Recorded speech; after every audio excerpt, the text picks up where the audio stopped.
إن الله وملائكته يصلون على النبي يا أيها الذين آمنوا صلوا عليه وسلموا تسليما اللهم صل على محمد وعلى آل محمد كما صليت على إبراهيم وعلى آل إبراهيم إنك حميد مجيد اللهم بارك على محمد وعلى آل محمد كما باركت على إبراهيم وعلى آل إبراهيم إنك حميد مجيد رب اجعلني مقيم الصلاة ومن ذريتي ربنا وتقبل دعائي ربنا اغفر لي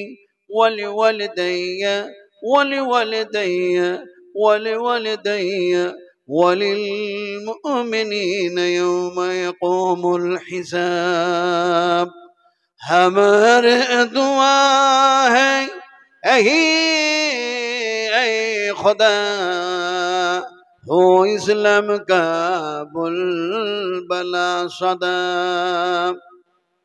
अता कर सभी को हिदायत का नूर जलालत का अंधेरा हो जाए दूर या रब अगर तू करम करे ओ बाप दे ज़बा को जो दिल पर असर करे तक़ब्बल मिन्ना इन्नका अंतस समीउल अलीम वतुब अलैना इन्नका अंतत तव्वाबुर रहीम सुब्हान रब्बिका रब्बिल इज्जति अम्मा यसिफून व सलामुन अलल मुरसलीन वल्हम्दुलिल्लाहि रब्बिल आलमीन मशाइख इज़ाम ওলামায়ে কেরাম হযরত সম্মানিত আজকার জলসার সভাপতি মহাশয় সামনে বসে থাকা শিক্ষিত জ্ঞানীগণী বুদ্ধিজীবী ইসলাম দরদি ভাতৃবৃন্দবর পর্দার আড়ালের মা ও বোনেরা সকলকেই জানাচ্ছি আমার আন্তরিক শুভেচ্ছা ভালোবাসা অভিনন্দন দিয়ে সর্বপ্রথমে সে আল্লাহ সুবহানাহু তাআলার দরবারে তার শুকরগুজার বান্দা হিসাবে আমরা একসঙ্গে একযোগে একত্রিত হয়ে আল্লাহর সন্তুষ্ট লাভনীয়র জন্য পড়ে নিচ্ছি আলহামদুলিল্লাহ। আচ্ছা, এখানে যারা বসে আছেন, আমি এখানে বসে আছি, আমরা যারা বসে আছি, একটা সত্য কথা বলুন, আপনারা বেঙ্গলি, আপনারা পশ্চিমবঙ্গের নাগরিক, আর বাংলা ভাষাভাষীর ব্যাপারে যথেষ্ট পরিমাণে আপনাদের কাছে জ্ঞান আছে, কিন্তু আপনাদের পশ্চিমবঙ্গ ছাড়া অন্য একটি রাজ্য, সেই রাজ্যের নাম হচ্ছে আপনার, একসময় ছিল বিহার, এখনো বিহার আছে, বিহারটা ডিভাইড হয়ে গিয়ে আপনার ঝাড়খণ্ড হয়েছে। আগে যখন আমি আসতাম এর পূর্বে আপনাদের পশ্চিমবঙ্গে, তখন আমাকে বলতো বিহারি সাহেব আসছেন, এখন বলে ঝাড়খণ্ডী সাহেব আসছেন। এখন আপনাদের বুঝাতে চাইছি যে ঝাড়খণ্ডের যে রাজ্যের মুখ্যমন্ত্রী হয় আদিবাসী, যেমন অর্জুন মুন্ডা, যেমন মধু কোরা, যেমন বাবুলাল মারান্ডি, যেমন হেমন্ত সোরেন, এখন যিনি বর্তমানে আছেন, আসলে আপনারা জ্ঞানী মানুষ তো, ফলে বুঝাতে চাইছি যে রাজ্যের মুখ্যমন্ত্রী হয় আদিবাসী, সেই রাজ্যের নাগরিক সোনার বাংলার মানুষের সামনে এসে বাংলায় বক্তৃতা করবে, এটা বাংলার মানুষেরা আশা করতে পারে না। কিন্তু আল্লাহ সুবহানাহু তাআলা যদি ইচ্ছা করেন কাউকে আমি হিব্রু ভাষায় কথা বলে নিব, তাহলে সে লোকটা হিব্রু ভাষায় আলোচনা করতে পারে। আল্লাহ যদি ইচ্ছা করেন কাউকে আমি ইংলিশে কথা বলে নিব, তাহলে সে ইংরেজিতে কথা বলতে পারে। আল্লাহ যদি ইচ্ছা করেন কোনো বাঙালিকে আমি আরবি ভাষায় কথা বলে নিব, তাহলে সে অ্যারাবিক ভাষায় কথা বলতে পারে। তবে আরবিতে বলি, চাই ইংলিশে বলি, ফার্সিতে বলি, চাই হিন্দিতে বলি, চাই উর্দুতে বলি, চাই বাংলাতে বলি, এটা আমাদের কোনো পাণ্ডিত্য নয়। এটা হচ্ছে আল্লাহ সুবহানাহু ওয়া তাআলার কৃপা, তার দয়া, তার অনুগ্রহ। যাকে যখন চান যে কোনো ভাষায় কথা বলে নেন। আমি এতক্ষণ পর্যন্ত আমি যেভাবে বাংলায় কথা বললাম, আমি ঝাড়খণ্ডের মানুষ হলো কথা বুঝতে পেরেছি না পারি নাই? পেরেছেন না পারেন নাই? পেরেছেন তো? যখন পেরেছেন তখন একটু ভালো করে উত্তর দেন। আমি বাংলায় জিজ্ঞেস করছি, আমরা কি বসে আছি? সবাই মিলে বসে, একটু জিজ্ঞেস করছি, বসে আছি কি? হ্যাঁ, বহরমপুরের মানুষ কথাই বলে না। আমরা কি বসে আছি? আমি 70 বছরের বুড়ো মানুষ, কথা বুঝেন কিনি? আর আপনারা দেখেন অনেক ধরনের মানুষ আছেন।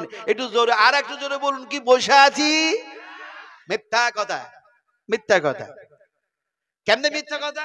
আল্লাহ পাক বলছেন, ইয়াকু কাদিবান ফাআলাইহি কাদিবুহু ওয়া ইয়াকু সাদিকান ইউসিবকুম বা'দুল্লাযী ইয়াঈদুকুম ইন্নাল্লাহা লা ইয়াহদি মান হুয়া মুশরিফুন কাযযাব।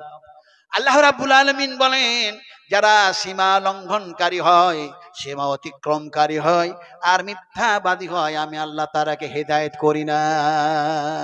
আপনারা বলেছেন বসে আছি, আর আল্লাহ চ্যালেঞ্জ করে বলছেন, এই সময় যদি এই জমিনটারে ধসায় দিই, ভূমিকম্প করে দিই, তাহলে কে কে বসে থাকতে পারবে? একটু হাত উঁচু করে দেখাও। পারবো? তখন চ্যালেঞ্জ করলেন বসে আছি।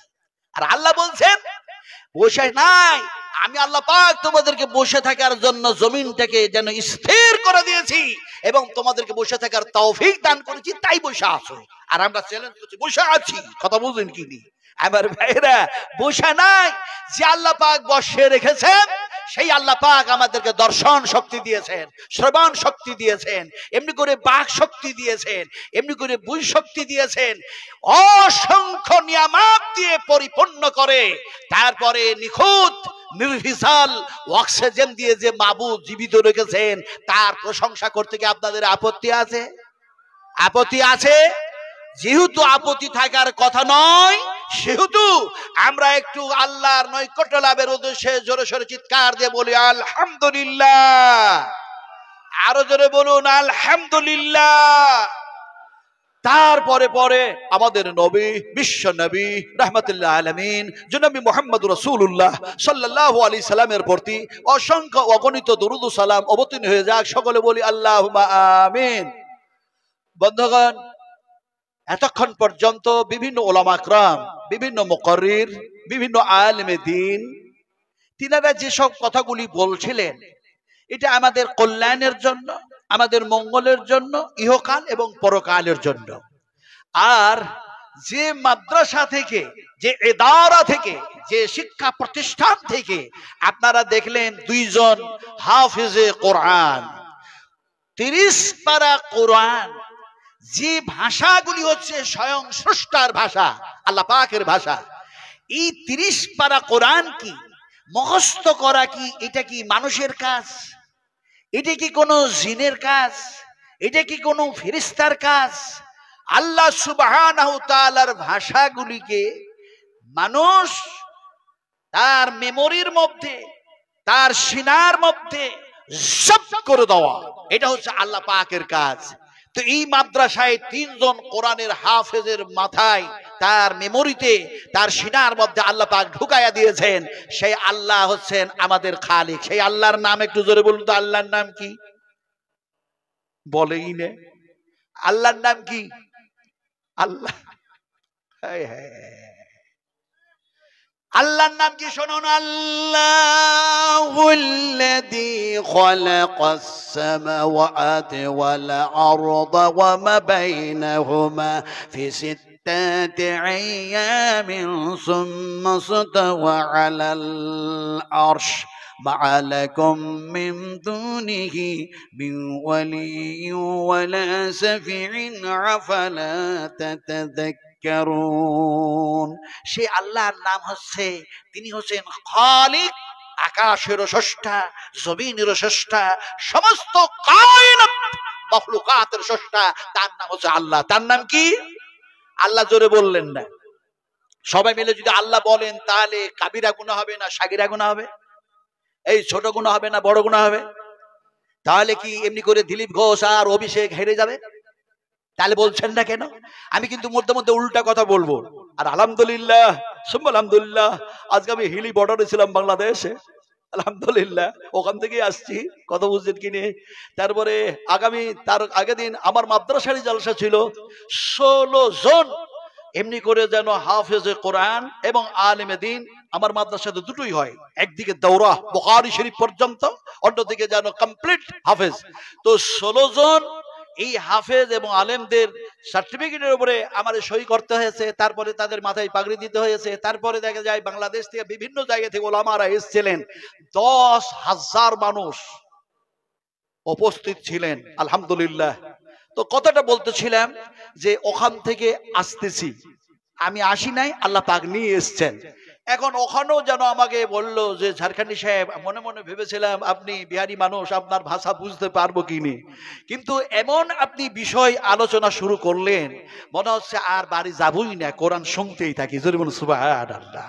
আমি তার আগে বলেছিলাম সাহাবায়ে কেরাম রাদিয়াল্লাহু তাআলা আনহুমদের সামনে নবীজি যখন বয়ান করতেন, সে সময় সাহাবীরা ঘর ভুলে যেত, বাড়ি ভুলে যেত, দুনিয়া ভুলে যেত, রাসূলের মহব্বতে রাসূলের সামনে বসে বসে আল্লাহর কথাগুলি শুনতেই থাকতো। আর নবী যখন কথা বন্ধ করতেন তারা বাড়ি চলে যেত, নিজের সংসার নিয়ে ব্যতিব্যস্ত হয়ে পড়তো। আর সংসারের কাজে ব্যতিব্যস্ত হয়ে পড়তে গিয়ে রাসূলকে মনে পড়ে গেলে সব কিছুগুলিকে বিসর্জন দিয়ে, লাথি মেরে সবগুলিকে শেষ করে দিয়ে যেন নবীর কাছে আসতেন আর বলতেন, ইয়া রাসূলুল্লাহ, ইয়া হাবিবাল্লাহ, নবীজি আপনাকে না দেখলে, আপনার কথা না শুনলে মনের মধ্যে তৃপ্তি আসে না। জোরে বলুন সুবহানাল্লাহ। আপনারা তো সেই মানুষ, আমি হিলির মানুষগুলোকে বলেছি। আজকে আপনারা দেখেছেন যে এই হাফেজে কোরআন 3 জনের মাথায় যেন পাগড়ি বাঁধা হয়েছে। আচ্ছা বলুন, এদের মাথায় পাগড়ি দেওয়া হলো, এদের পিতা মাতার মাথায় কি দেওয়া হবে? কে পড়াবে? আমরা মানুষ, আমরা আলেমে দ্বীন, এদের মাথায় পাগড়ি পড়ালাম, আমরা আলিম, আমরা হাফিজি কোরআন, এদেরকে যেন দেখা যায় কোরআনের শিক্ষা দিলাম। এই মাদ্রাসার যিনি সদর আছেন, যিনি শেখাচ্ছেন, আলহামদুলিল্লাহ, হাইয়াকাল্লাহ বারাকাল্লাহ, জাযাকুমুল্লাহ খাইরান জাযা হাসানাল জাযা, তার জন্য আমার পক্ষ থেকে দোয়া থাকলো আল্লাহ পাকের কাছে। এখন দেখা যায় আমরা যেন দেখা যায় এমনি করে শিখালাম, এমনি করে তার মাথায় পাগড়ি যেন দিলাম। আল্লাহর কসম খেয়ে বলছি, নবীজি বলছেন কোন মানুষ যেন দেখা যায় তার পিতা মাতার মাথায় পাগড়ি দিবে না। স্বয়ং আল্লাহ সুবহানাহু ওয়া তাআলা যেন তাদের যেন মাথায় যেন দেখা যায় নূরের যেন মুকুট, সোনার যেন মুকুট, এটা দেওয়ার জন্য যেন নির্ধারিত করে রাখা হয়েছে। তাদের পিতা মাতার যেন মাথায় মুকুট দেওয়া হবে, সোনার তাজ পরানো হবে। সুবহানাল্লাহ বললেন না? সাগিরা গুনাহ হবে, কাবিরা গুনাহ হবে। জোরে বলুন সুবহানাল্লাহ। সুবহানাল্লাহ কি জিনিস? সময় থাকলে আর আপনাদের ধৈর্য থাকলে ইনশাআল্লাহ সুবে সাদেক পর্যন্ত তাফসীর হবে। তাফসীর ইবনে কাসির, তাফসীর হুসাইনি, তাফসীর মারফুল কোরআন, তাফসীর মজহুল কোরআন, তাফসীর হাসানুল বায়ান, তাফসীর দোকান, তাফসীর কাসাফ, এছাড়া আরো অনেক অনেক তাফসীর আছে। বিভিন্ন তাফসীর কারকেরা বিভিন্ন ভাবে তাফসীর করেছেন। আমি সব কথা যদি আলোচনা করতে যাই তাহলে রাত শেষ হবে, দিন শেষ হবে, সপ্তাহ শেষ হবে, মাস শেষ হবে, বৎসর শেষ হবে, হায়াত শেষ হবে, কিয়ামত হয়ে যাবে, আল্লাহর আলোচনা শেষ হবে না। জোরে বলুন সুবহানাল্লাহ। সুবহানাল্লাহ মানেই হচ্ছে তিনি যিনি হচ্ছেন পাক, যিনি হচ্ছেন পবিত্র সমস্ত ত্রুটি থেকে, সমস্ত অন্যায় থেকে। আল্লাহ পাক হচ্ছেন পাক আর পবিত্র, ফলে তার পবিত্রতা বয়ান করলেই আল্লাহ পাক খুশি হয়ে যান। আবারও বলি সুবহানাল্লাহ। এখন দেখা যায় মাথায় সোনার যেন মুকুট পরানো হলো, তাজ পরিয়ে দেওয়া হলো। বুখারী শরীফের মধ্যে হাদিস এসেছে, বিশ্ব নবী মুহাম্মদুর রাসূলুল্লাহ সাল্লাল্লাহু আলাইহি ওয়াসাল্লাম বলেন যেন এদের যেন পিতা মাতার জন্য আবার যেন দেখা যায় যেন এমনি করে যেন মিম্বার রাখা হবে, সোনার যেন মিম্বার এমনি করে রাখা হবে। সেই নূরের যেন মিম্বার রাখা হবে, আর সেই মিম্বারের উপরে চাপবে, তাদের মাথায় সেই মুকুট পরানো আছে। কিয়ামত কিয়ামতের মাঠে মানুষগুলি যেন জিজ্ঞেস করবে, এরা কারা, এরা কারা, এরা কারা? বলে এরা হচ্ছে সেই হাফেজে কোরআন, সেই আলেম। তাদেরই যেন পিতা মাতার সম্মান আল্লাহ পাক যেন দান করেছেন। জোরে বলুন সুবহানাল্লাহ। কথা বলতেছিলাম যে শিক্ষা সব ধরনের হবে। আপনি ডাক্তারি শিক্ষা করুন, মাস্টারি ডিগ্রি পাস করুন, অর্জন করুন। আপনি এমনি করে দেখা যায় বৈজ্ঞানিক হন, আপনি এলএলবি, আপনি লয়ার হন, আপত্তি নেই। সর্বশিক্ষায় শিক্ষিত হন, সর্বভাষায় ভাষাবিদ হন। কিন্তু দেখা যায় এই কোরআনের ভাষা, এই আল্লাহর ভাষা সবচেয়ে উত্তম, সবচেয়ে যেন উৎকৃষ্ট, সবচেয়ে বেস্ট, সবচেয়ে বেটার, সবচেয়ে যেন উন্নত মানের ভাষা। আল্লাহ পাক যেন বলছেন, আমি কোরআনের মধ্যে যেগুলি বয়ান করেছি এগুলি শুধু আলেমদের জন্য নয়, হাফেজদের জন্য নয়, মৌলবীদের জন্য নয়, মৌলানাদের জন্য নয়, মুসলিমদের জন্য নয়, মুসলিমাদের জন্য নয়। আল্লাহ পাক বলছেন এ আমার ভাষা তো গোটা বিশ্ব মানবের কল্যাণের জন্য। সুবহানাল্লাহ। যেমন কোরআনের মধ্যে আল্লাহ পাক যেন এক জায়গায় বলছেন, হাজা বায়ানুল লিন্নাস, হাজা এই কিতাব, বায়ান আলোচনা, লিন্নাস বিশ্ব মানবের কল্যাণের জন্য আমি আল্লাহ আলোচনা করে দিয়েছি। যারা এই কথা গ্রহণ করবি, যারা এই কিতাব গ্রহণ করবে, এই কিতাব মাফি যারা জীবন চালাবে, জীবন বাস্তবায়ন করবে, আল্লাহ পাক বলছেন তারাই নিষ্কৃতি পেয়ে যাবে সমস্ত ক্ষতি থেকে। এটা হলো আল্লাহর কথা। সুবহানাল্লাহ, সুবহানাল্লাহ। আপনাদেরকে আমি বলতে বলতে বলতে বলতে যেন এতক্ষণ পর্যন্ত একটু পিচটা ঠিক করছিলাম, যাতে বলটা ভালোভাবে করতে পারে। কথা বুঝেন কিনা? ব্যাট চালাবার সময় যাতে 4 আর 6 যাতে হতেই থাকে। কথা বুঝেন কিনি আমার ভাইরা? এতক্ষণ পিচ ঠিক করলাম। এবার আপনারা যারা এখানে এসছেন, হাফেজদের মাথায় পাগড়ি দেওয়া দেখেছেন, এরা যে কোরআনের হাফেজ তাও বুঝে গিয়েছেন। এখন আপনাদেরকে বলবো যে কোরআন থেকে আলোচনা করছিলেন ওলামারা, আর আমি তো করতেই পারি না, আল্লাহ পাক যা বলেন এবার সেগুলি বলবো। কিন্তু এই কোরআন থেকে আলোচনা এর পূর্বে আমরা শুনেছি না শুনি নাই? বলেন, শুনেছেন না শুনেন নাই? বিশ্ব নবী মুহাম্মদ রাসূলুল্লাহ সাল্লাল্লাহু আলাইহি সাল্লামের কথা আমরা এর পূর্বে শুনেছি না শুনি নাই? শুনেছি। কিন্তু এত শুনলাম, শোনার পরেও তো আমাদের পরিবর্তন আসা দরকার ছিল। কিন্তু আমাদের পরিবর্তন কি এসছে? এসছে? হ্যাঁ ইয়া না বলুন। আসে নাই তো? আসে নাই। না আসার কারণ কি? এত কোরআন শুনলাম, এত হাদিস শুনলাম, এত আল্লাহর কথা, এত নবীর কথা শুনলাম, তারপরও পরিবর্তন আসলো না। তার কারণ অনেক কিছু, কিন্তু তার কারণের মধ্যে একটা কারণ হচ্ছে এই যুগ হচ্ছে যান্ত্রিক সভ্যতার যুগ, এ যুগ হচ্ছে সায়েন্সের যুগ, এ যুগ হচ্ছে বৈজ্ঞানিকের যুগ, এ যুগ হচ্ছে কম্পিউটারের যুগ, এ যুগ হচ্ছে ডিজিটালের যুগ, এ যুগ হচ্ছে যেন মোবাইলের যুগ। আসলে কোরআন থেকে ঈমানটা চলে গেছে মোবাইলের উপরে। কেমনে? নবীজি বলেছেন 70,000 ইহুদি তোমাদের এই কোরআনের উপরে বিশ্বাস যাতে না থাকে, এই বিশ্বাসটাকে নষ্ট করার জন্য তারা যেন দাজ্জালে পরিণত হবে। আসলে দাজ্জাল হবে না। তার মানে দাজ্জালের যা ভাষা, তার যা চালচলন, তার যা গুণাগুণ গুণাবলী তাদের মধ্যে যেন থাকবে। আর তোমরা কি পথভ্রষ্ট করার জন্য ভালো ভালো যন্ত্র আবিষ্কার করে তোমাদের হাতে তুলে দিবে, আর বলবে এর মধ্যে সব পাওয়া যায়, সব পাওয়া যায়, সব আছে। নবীজি বললেন। আর আমি নাজমে আলম চ্যালেঞ্জ করতা হুঁ, চ্যালেঞ্জ করতা হুঁ, চ্যালেঞ্জ করতা হুঁ সেই সমস্ত বৈজ্ঞানিকদেরকে যে যদি মোবাইলে সব অ্যান্সার পাওয়া যায়, তাহলে মোবাইল আমাকে এক্ষুনি দেখায় দাও। কিয়ামতের মাঠে আল্লাহ সুবহানাহু ওয়া তাআলা আমার ডান হাতে আমলনামা দিবে না বাম হাতে আমলনামা দিবে, আমি এক্ষুনি দেখতে চাই। দেখাতে পারবে? কথা বলুন, পারবে? যেহেতু পারবে না, সেহেতু মোবাইলে সবকিছু নাই। সবকিছু আছে কোথায়? সবকিছু কোথায় আছে? আপনাকে আমাকে বলা লাগবে না, কোন লয়ারকে বলা লাগবে না, ব্যারিস্টারকে বলা লাগবে না, চিফ মিনিস্টারকে বলা লাগবে না, হোম মিনিস্টারকে বলা লাগবে না, এমএলএ প্রধানদেরকে বলা লাগবে না, কোন জ্ঞানী মানুষকে বলা লাগবে না, নবী ওলিদেরকে বলা লাগবে না, কাউকে বলা লাগবে না। আল্লাহ নিজেই বলছেন ওয়াতিবিয়ানাল لكل شيء। আমি আল্লাহ রাব্বুল আলামিন এই কিতাবের মধ্যে, এই কোরআনের মধ্যে সব যেন ঢোকায়া দিয়েছি, সব বলে দিয়েছি, সব আছে, সব যেন পেয়ে যাবে। জোরে বলুন সুবহানাল্লাহ।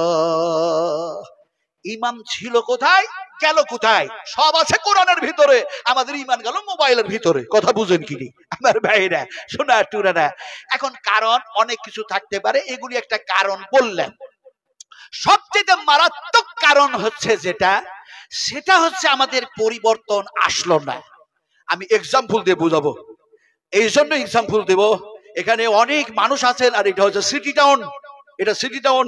যেমন সেদিন আমি বক্তব্য রাখছিলাম আপনার রাজারহাট নিউ টাউন, আপনার চীনা পার্ক, তারপর ইকো পার্কের পাশে মদিনাতুল হজ হাউস, মোহাম্মদপুর, ইত্যাদি ইত্যাদি ইত্যাদি ইত্যাদি।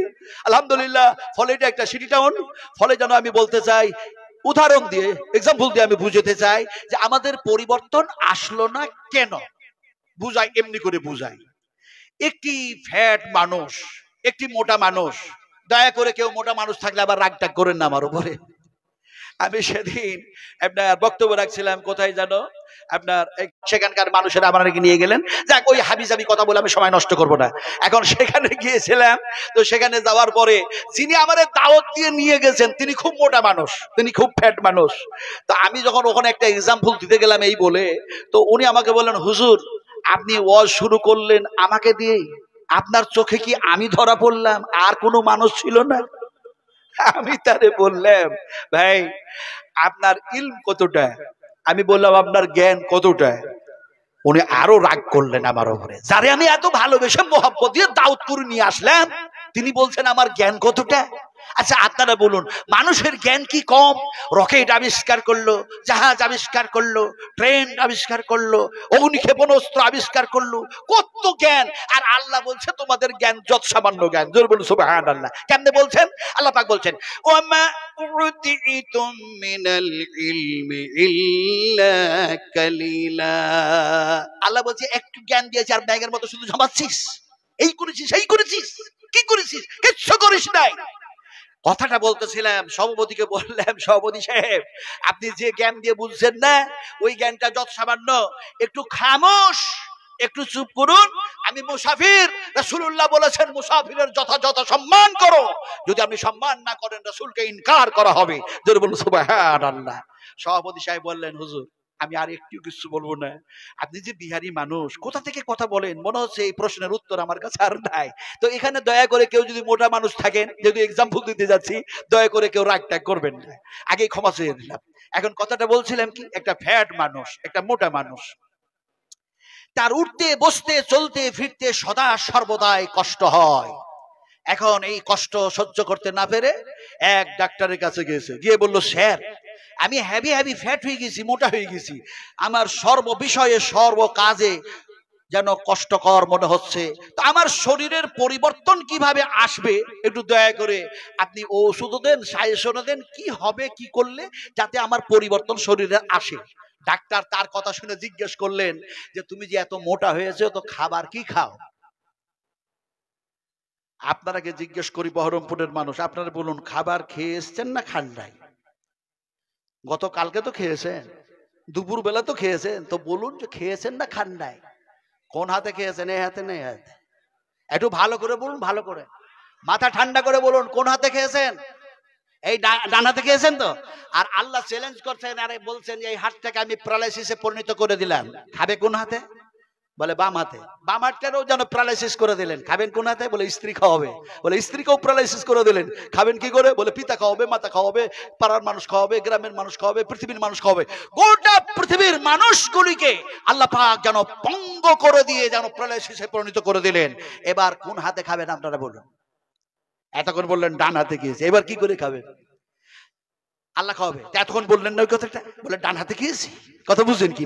আল্লাহ পাক বলছেন তোমরা ডান হাতে খাও নাই, তোমার মা খাওয়াই নাই, তোমার বাবা খাওয়াই নাই, পৃথিবীর কোন মানুষ খাওয়াই নাই, তুমি নিজেও খাও নাও। আল্লাহ পাক যেন বলেন হুয়া ইউতইমুনি ওয়া ইয়াসকিন ওয়া ইযা মারিজতু ফাহুয়া ইয়াসফিন। আল্লাহ সুবহানাহু ওয়া তাআলা বলেন, আমি আল্লাহ তোমাদের পানি পান করাইয়া দিয়েছি, খাবার খাইয়ে দিয়েছি, আমি আল্লাহ অসুখ দিয়েছি, আর আমি আল্লাহ অসুখ ভালো করে দিয়েছি। এবার বলতে হবে আমরা খেয়েছি না আল্লাহ খাইয়েছে? জোরে বললেন না, জোরে বললেন না। কে খাইয়েছে? সেই আল্লাহ পাক এর কথা আমি বলতে বলতে কোথা থেকে কোথায় চলে যাচ্ছি। মুঝে মঞ্জুর नहीं है, मुझे मंजूर नहीं है कि मैं तेरे शिकायत करूं, बात ही से बात निकल आती है तो मैं क्या करूं। কুলের কথা খুলে বলার ইচ্ছা করে না, একটি কথা বলতে গিয়ে আরেকটি কথা মনে পড়ে যাচ্ছে, রিমোট নেই, জিভা কন্ট্রোল করতে পারছি না। বলছিলাম ডাক্তার বললেন কি খাও যে এত মোটা হয়েছো? ফ্যাট মানুষটা বলছে স্যার সকালবেলা হলে আমি 8টা রুটি খাই। ডাক্তার বলছে সর্বনাশ, সকালবেলা হলি 8টা রুটি খাও? ডাক্তার সাহেব মনে মনে ভাবলেন যে দুপুর বেলা হতে অনেক দেরি, মনে হয় আরো বেশি রুটি খাবে। তো বলে দুপুর বেলায় কটা খাও? বলছে 8টা খায়। বলে রাত হলে কটা খাও? বলছে 8টা খায়। আপনারা সব জ্ঞানী মানুষ, বুদ্ধিজীবী মানুষ বসে আছেন, হিসাব করে বলুন তো 3 8 রুটি খেলো কয়টা? আপনারা হিসাব বুঝলেন না? এই হিসাব বুঝেন না? হিসাব বুঝেন, হিসাব বুঝেন। কেমন বুঝেন আমি জানি না, আপনারা আপনাদের মতো বুঝুন, আপনাদেরকে আমি বুঝাই, এমনি করে বুঝাই। আল্লাহ পাক বলছেন আল-ইয়াউমা তুজজা কুল্লু নাফসিন বিমা কাসাবাত লা যুলমাল ইয়াওম ইন্নাল্লাহা সারিউল হিসাব। আপনারা হিসাব বুঝেছেন তো? আর আল্লাহ পাক আপনাদেরকে হিসাব বুঝাচ্ছেন। কোন হাতে সুদ নিয়েছো, কোন হাতে বোমা চার্জ করেছো, কোন হাতে নারী ধর্ষণ করেছো, কোন হাতে মদ্যপান করেছো, কোন জায়গায় তাস খেলেছো, কোন জায়গায় ঘুষ নিয়েছো, কোন জায়গায় কি করেছো। তোমার হাত কিয়ামতের মাঠে আল্লাহর সামনে কথা বলবে। জোরে বলুন সুবহানাল্লাহ। হিসাব দিতেই হবে, হবে না? হবে না? আপনারা বলুন, হিসাব করে বলুন 3 8 রুটি খেলো কয়টা? 24টা। ডাক্তার বলল বাবা তোমার শরীরের যদি পরিবর্তন আনতে চাও তাহলে খাবারের অঙ্কটা কমায়া দাও। স্যার আমি খাবো কতটা আর কমাবো কতটা? ডাক্তার বলল 24টা রুটির মধ্যে 12টা খাও আর 12টা বাদ দাও। শুধু 12টা রুটি খাই, শরীরের কোনো পরিবর্তন নাই, যাক আর তাই। দ্বিতীয়বার আবার ডাক্তারের কাছে গিয়েছে, অনয় বিনয় করে বলে স্যার আমার কোনো শরীরের পরিবর্তন নাই, একটু কোনো পরিবর্তন নেই, দয়া করে একটু ভালো করে সাজেশন দেন, ওষুধ দিন না। ডাক্তার বলে খাচ্ছ কয়টা? বলে ওই যে আপনি বলেছেন 24টার মধ্যে 12টা বাদ দাও আর 12টা রুটি খাও, তাই 12টা খাচ্ছি আর 12টা বাদ দিয়েছি। ডাক্তার বললেন ওই 6টার মধ্যে রুটি, 6টা রুটি খাও আর ওই 12টার মধ্যে আরো 6টা বাদ দাও। এখন শুধু 6টা রুটি খাই, তারপরেও পরিবর্তন নাই। তৃতীয় দফাতে অনয় বিনয় করে আজিজি ইনকে শরীর সঙ্গে যেন বলে স্যার আপনার কথা সব মানলাম, একটিও বাদ দিই নাই, একটু কোনো ছেড়ে দিই নাই, ফলে যেন দেখা যায় আমার শরীরের কোনো পরিবর্তন হয় নাই, দয়া করে একটু মেহেরবানি করুন, আমার বড্ড কষ্ট হয়, আমি ফ্যাট মানুষ, মোটা মানুষ বলে একটু মেহেরবানি করুন। ডাক্তার বললেন যে তুমি এখন রুটি খাচ্ছ কয়টা? বলে 6টার বেশি খাই না। বলে সত্য কথা বলো, সত্য কথা, সত্য কথা বলো। এমন সময় দেখা যায় সত্য কথা বলতে গিয়ে সে বলছে স্যার আমি একেবারে 100% সত্য কথা বলছি, 6টার বেশি রুটি খাই না। আচ্ছা আপনারা বলুন সত্য কথা বলা ভালো না খারাপ? জি ভালো না খারাপ? আমাদের দেশে একটা যেন কি যেন প্রধানমন্ত্রী আছে না, কি যেন ভালো না, হ্যাঁ কি কি কি নাম? না না ওটা আমি বলবো না, ওটা বলবো না, আমি তো বিহারি মানুষ, আমি আমার ভাষাই বলি, কেটলিওয়ালা চাওয়ালা মানুষ, চাওয়ালা চাওয়ালা কেটলিওয়ালা। সে কি যে বলে, হাই হাই হাই হাই। সে বলছে হাতের তালি বাজাও, থালি বাজাও, করোনা থেকে বেঁচে যাবে। কি এক আশ্চর্য কথা! বলছে থালি বাজাও, তালি বাজাও, করোনা থেকে বেঁচে যাবে, ভ্যাকসিন লাও, করোনা থেকে বেঁচে যাবে। কি যে বলে, হাই হাই হাই হাই, কি যে বলে। এখন দেখা যায় সত্য বলে না মিথ্যা বলে আল্লাহই ভালো জানে, আর সেই জানে। আমি একটা কথা মধ্যে বলে ফেললাম, দুঃখ করলে হবে না। আমরাও এরকম যেন কোনো সময় ঠিক বলি, কোনো সময় ভুল বলি, বলি না বলি না, বলি না বলি না। তো ডাক্তার বলছে সত্য কথা বলো, বলে একেবারে সত্য কথা বলছি, 6টার বেশি রুটি খাই না। ডাক্তার বললেন সত্য কথা বলতে জিজ্ঞেস করছি যে তুমি এমনি করে রুটির অঙ্কটা কমিয়েছো, রুটির সংখ্যাটা কমিয়েছো না আটার সংখ্যা কমিয়েছো, কোনটা করেছো? তো ফ্যাট মানুষটা বলছে স্যার স্যার স্যার আমি আপনার কথা মোতাবেক রুটির সংখ্যা কমাতে কমাতে কমাতে কমাতে কমাতে কমাতে মাত্র 6টা রুটি খাই ঠিক, কিন্তু এর পূর্বে যে 24টা রুটি খাচ্ছিলাম ওই 24টা রুটিতে যত কেজি আটা লাগে সব আটা ওই 6টা রুটিতে দিয়ে খেয়েছি। ডাক্তার বললেন বেওকুফ কোথাকার, তাহলে আমার সাইজেন কোথায় মেনেছিস? তুই তো সব আটার সব রুটি খেয়েছিস, তোর শরীরের পরিবর্তন আসবে কি করে? আজকে মুসলমানদের অবস্থা, আমাদের অবস্থা তাই হয়েছে। আজকে কাশিমি সাহেবের মুখ থেকে ওয়াজ শুনি, তারপরে নাদভি সাহেবের মুখ থেকে ওয়াজ শুনি, তারপরে দেখা যায় মাক্কি সাহেবের মুখ থেকে ওয়াজ শুনি, তারপরে মাদানী সাহেবের মুখ থেকে ওয়াজ শুনি, কত যে হুজুরের মুখ থেকে ওয়াজ শুনি। ওয়াজ শুনতে শুনতে আর বলতে বলতে আমাদের সময় আয়ু শেষ হয়ে গেল, কিন্তু আমাদের দেখা যায় পরিবর্তন আসলো না। তার মানে ঈমানটাকে ঠিক করতে পারলাম না। যদি এমনি করে কোরআন শোনার পর, বিশ্ব নবীর হাদিসগুলি শোনার পর আর বলার পরে বক্তা শ্রোতা সবাই মিলে যদি এমনি করে আমলকারী হয়ে যেতাম, তাহলে আমাদের চরিত্র হতো, আমাদের কৃষ্টি কালচার হতো, আমাদের তাহজিব তামাদ্দুন হতো, আমাদের আখলাক আদর্শ হতো, হযরত ওমরের মতো হতো, হযরত আবু বকরের নাই হতো, হযরত উসমান গনির নাই হয়ে যেত, হযরত আলী কাররামুল্লাহ ওয়াজহুর মতো হতো, হযরত আবু দারদার মতো হতো, হযরত আবু তালহার মতো হতো, হযরত জুবাইরের মতো হতো, হযরত আব্দুর রহমান বিন আউফের মতো হতো, এমনি করে আবু হুরায়রা বিলালের মতো হয়ে যেত। কারণ কোরআন দিয়ে আর হাদিস দিয়ে তাদের জীবনের শুধু পরিবর্তন নয়, জান্নাতে যাওয়ার জন্য রাস্তা তৈরি হয়ে গেছে। সুবহানাল্লাহ পড়ো, আরো জোরে বলো সুবহানাল্লাহ। বিশ্ব মানবের কল্যাণের জন্য, যার জন্যই আল্লাহ পাক এই কোরআন নাজিল করেছেন। আরে আমার পেয়ারা ভাইরা, আমার সোনার টুকরারা, আমার মায়েরা, আমার বোনেরা, মুর্শিদাবাদের মানুষেরা, বিশ্বাস করুন, বিশ্বাস করুন, আমার আল্লাহ বড় হচ্ছেন অত্যন্ত দয়ালু, দয়াবান, তিনি হচ্ছেন রহমান, তিনি হচ্ছেন রহিম। এখন কথাটা যতক্ষণ পর্যন্ত তিনি বলেন আমরা শুনি, আমরাকে আমলকারী হতে হবে। বলুন ইনশাআল্লাহ। ইনশাআল্লাহ বললেন না, ইনশাআল্লাহ বুঝে বললেন তো? যে জিনিস, যে কর্ম বুঝে করা হয় আর যে কথা বুঝে বলা হয়, তার মধ্যে ভুল হওয়ার সম্ভাবনা কম থাকে, না হওয়ারই সম্ভাবনা বেশি। কিন্তু যেটা না বুঝে করা হয়, যে কর্ম না বুঝে বলা হয়, যে কথা, সেটা ভুল হওয়ার সম্ভাবনা 100% থাকে। কথা ঠিক না ঠিক বলুন? তাহলে ইনশাআল্লাহ বুঝে বলেছি তো? কি ইনশাআল্লাহ বলুন? ইনশাআল্লাহ কি?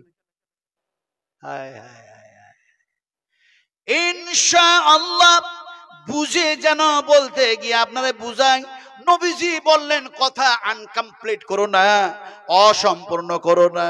কথা যদি কমপ্লিট করতে হয়, ভাষা যদি কমপ্লিট করতে হয়, কেমনে ভাষা কেমনে কথা বলি। আপনি বললেন আগামীকাল এই বহরমপুরে বাজারে যাব, আগামীকাল যেন দেখা যায় গজধার পাড়ায় যাব, আগামীকাল কলকাতা যাব, আগামীকাল বিয়ে বাড়ি যাব, এই কথা যেন আনকমপ্লিট, অসম্পূর্ণ কথা। তার মানে আপনাকে বলতে হবে আগামীকাল এই কাজ করব ইনশাআল্লাহ। এটা হচ্ছে আল্লাহ পাকের ভাষা। নবীজি কি বলছেন? এমনি করে নবীজি বললেন, এমনি করে ভাষা কমপ্লিট হলো। আর দেখা যায় ওই যেমনি ইনশাআল্লাহ পড়ে নিলে তোমার ওই কাজ করতে গিয়ে, কর্ম করতে গিয়ে যদি কোনো জটিলতা তৈরি হয়ে যায়, যদি কোনো কঠিনতা তৈরি হয়ে যায়, কোনো সমস্যার সম্মুখীন হয়ে যাও, ইনশাআল্লাহ পড়ার কারণে আল্লাহ পাক তোমার সেই জটিলতা দূর করে দিয়ে কাজটাকে সহজে পরিণত করে দেবেন। যারা বলুন সুবহানাল্লাহ। নবীজি বললেন কথা হলো কমপ্লিট, আর জটিলতা আল্লাহ পাক দূর করে দিলেন। যারা বলুন সুবহানাল্লাহ। ইনশাআল্লাহ পড়লে কঠিন কাজকে আল্লাহ পাক সহজে পরিণত করে দেবেন। যারা বলুন সুবহানাল্লাহ। আমি এই ওয়াজ যখন করছিলাম আপনার রাজারহাট নিউ টাউনে, থানা থেকে মাত্র 100 মিটার দূরে, ওসি সাহেবের নাম হচ্ছে জামাল উদ্দিন। উনি দেখি যেন রাত্রি 11টার সময় স্টেজে আসলেন ওনার দল বল নিয়ে। সেখানকার কমিটি মনে মনে ভাবলো নাজমাল সাহেবকে হয়তো অ্যারেস্ট করে নাকি। উনি এসেই বললেন, আমি জানি না যে উনি মুসলিম, তো ওনার ভাষাতে বুঝতে পারলাম, উনি এসেই বললেন আসসালামু আলাইকুম ওয়া রাহমাতুল্লাহ। আমি দেখলাম মানুষটা মুসলিম আছে, নন মুসলিম না। তো আমি শেষ পর্যন্ত একটু সাহসের সঙ্গে জিজ্ঞেস করলাম, আমি যদি আরবিতে জিজ্ঞেস করতাম তাহলে উনি মুশকিলে পড়ে যেতেন। যদি বলতাম মা ইসমুকা, আপনার নাম কি, উনি তো আর জানেন না, কিভাবে জবাব দিবেন? যেহেতু কুল হাল ইয়াস্তাবিল্লাযীনা ইয়ালামুনা ওয়াল্লাযীনা লা ইয়ালামুন, শিক্ষিত মানুষ আর অশিক্ষিত মানুষ কখনো সমান হয় না। যেমন সুবহানাল্লাহ। এখন উনি আসলেন, সালাম দিলেন, বুঝতে পারলাম যে মুসলিম। আমার পাশে যিনি সভাপতি বসেছিলেন ইনি বললেন যে জামালউদ্দিন, ইনি ইন্সপেক্টর ওসি সাহেব আপনার সাথে কথা বলবে। তো উনি এসেই বললেন আমাকে যে আপনি কি ঝাড়খণ্ডের মানুষ? আমি বললাম ইয়েস, আমি ঝাড়খণ্ডের মানুষ। উনি বললেন আমার সন্দেহ হয় আপনি বিহারের মানুষ, ঝাড়খণ্ডের মানুষ এত সুন্দর বাংলা বলেন কি করে? আমি তারে জবাব দিলাম নবীজি বলেছেন সন্দেহ করা মহাপাপ, সন্দেহ করলে গুনাহ হয়। আপনি কি গুনাহ করার জন্য স্টেজে আসলেন? ওসি সাহেব দিলেন সর্বনাশ, একটু কোনো ভয় পাই না, একটু কোনো ভয় পাই না।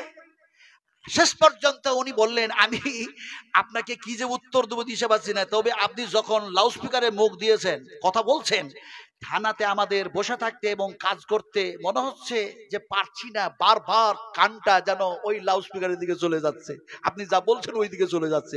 আসতে বাধ্য হলাম এই জিনিসটা জানার জন্য যে ইনশাআল্লাহ পড়লে জটিল কাজকে আল্লাহ সহজ করে দিবেন।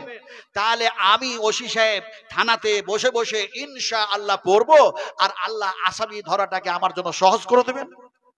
আমি মনে মনে বললাম কোন খেপার খেপা, কোন খেপার খেপা, হায় রে খেপা, খেপা কি আর গাছে ধরে? আচ্ছা আপনারা বলুন তো খেপা কত প্রকারের হয়? অনেক, বিভিন্ন রকম। হ্যাঁ ঠিক বলেছেন আপনি, বিভিন্ন রকমের। না, বিভিন্ন রকমের হয় না। খেপা হয় দুই ধরনের, পাগল হয় দুই ধরনের। একটা পাগল হয় পুরো ম্যাট, একেবারে ম্যাট, আর একটি পাগল হয় কোন সময় ঠিক বলছে কোন সময় ভুল বলছে, কথা বুঝেন কিনি? এই হয় দুই ধরনের পাগল। আমি বুঝাবো কেমন করে। একটা খেপা এই দিকে দাঁড়ায় আছে, ন্যাংটা হয়, না না আপনারা দেখবেন না, আমি এটা এক্সাম্পল দিচ্ছি। এইদিকে একটা ন্যাংটা খেপা দাঁড়িয়ে আছে, আর এইদিকে একটা গামছা পড়া খেপা দাঁড়িয়ে আছে, কথা বুঝেন কি নেই? এই দুই খেপার মধ্যে এক হুজুর যেন পেরিয়ে চলে যাচ্ছেন, মাথায় পাগড়ি টাগড়ি লাগায়া। তো ন্যাংটা খেপা, এই ন্যাংটা খেপা কে ওই গামছা পড়া খেপা বলছে হুজুর চলে যাচ্ছে, সালাম দে সালাম দে সালাম দে সালাম দে। তো উলঙ্গ খেপাটা বলছে আমার পরনে কাপড় নেই, সালাম দিব কেমন করে? তোর পরনে গামছা যে, তুই সালামটা দে। এখন ও যদি সালামটা দিয়ে দেয় ঝামেলাই শেষ, সমস্যার সমাধান হয়েই যায়।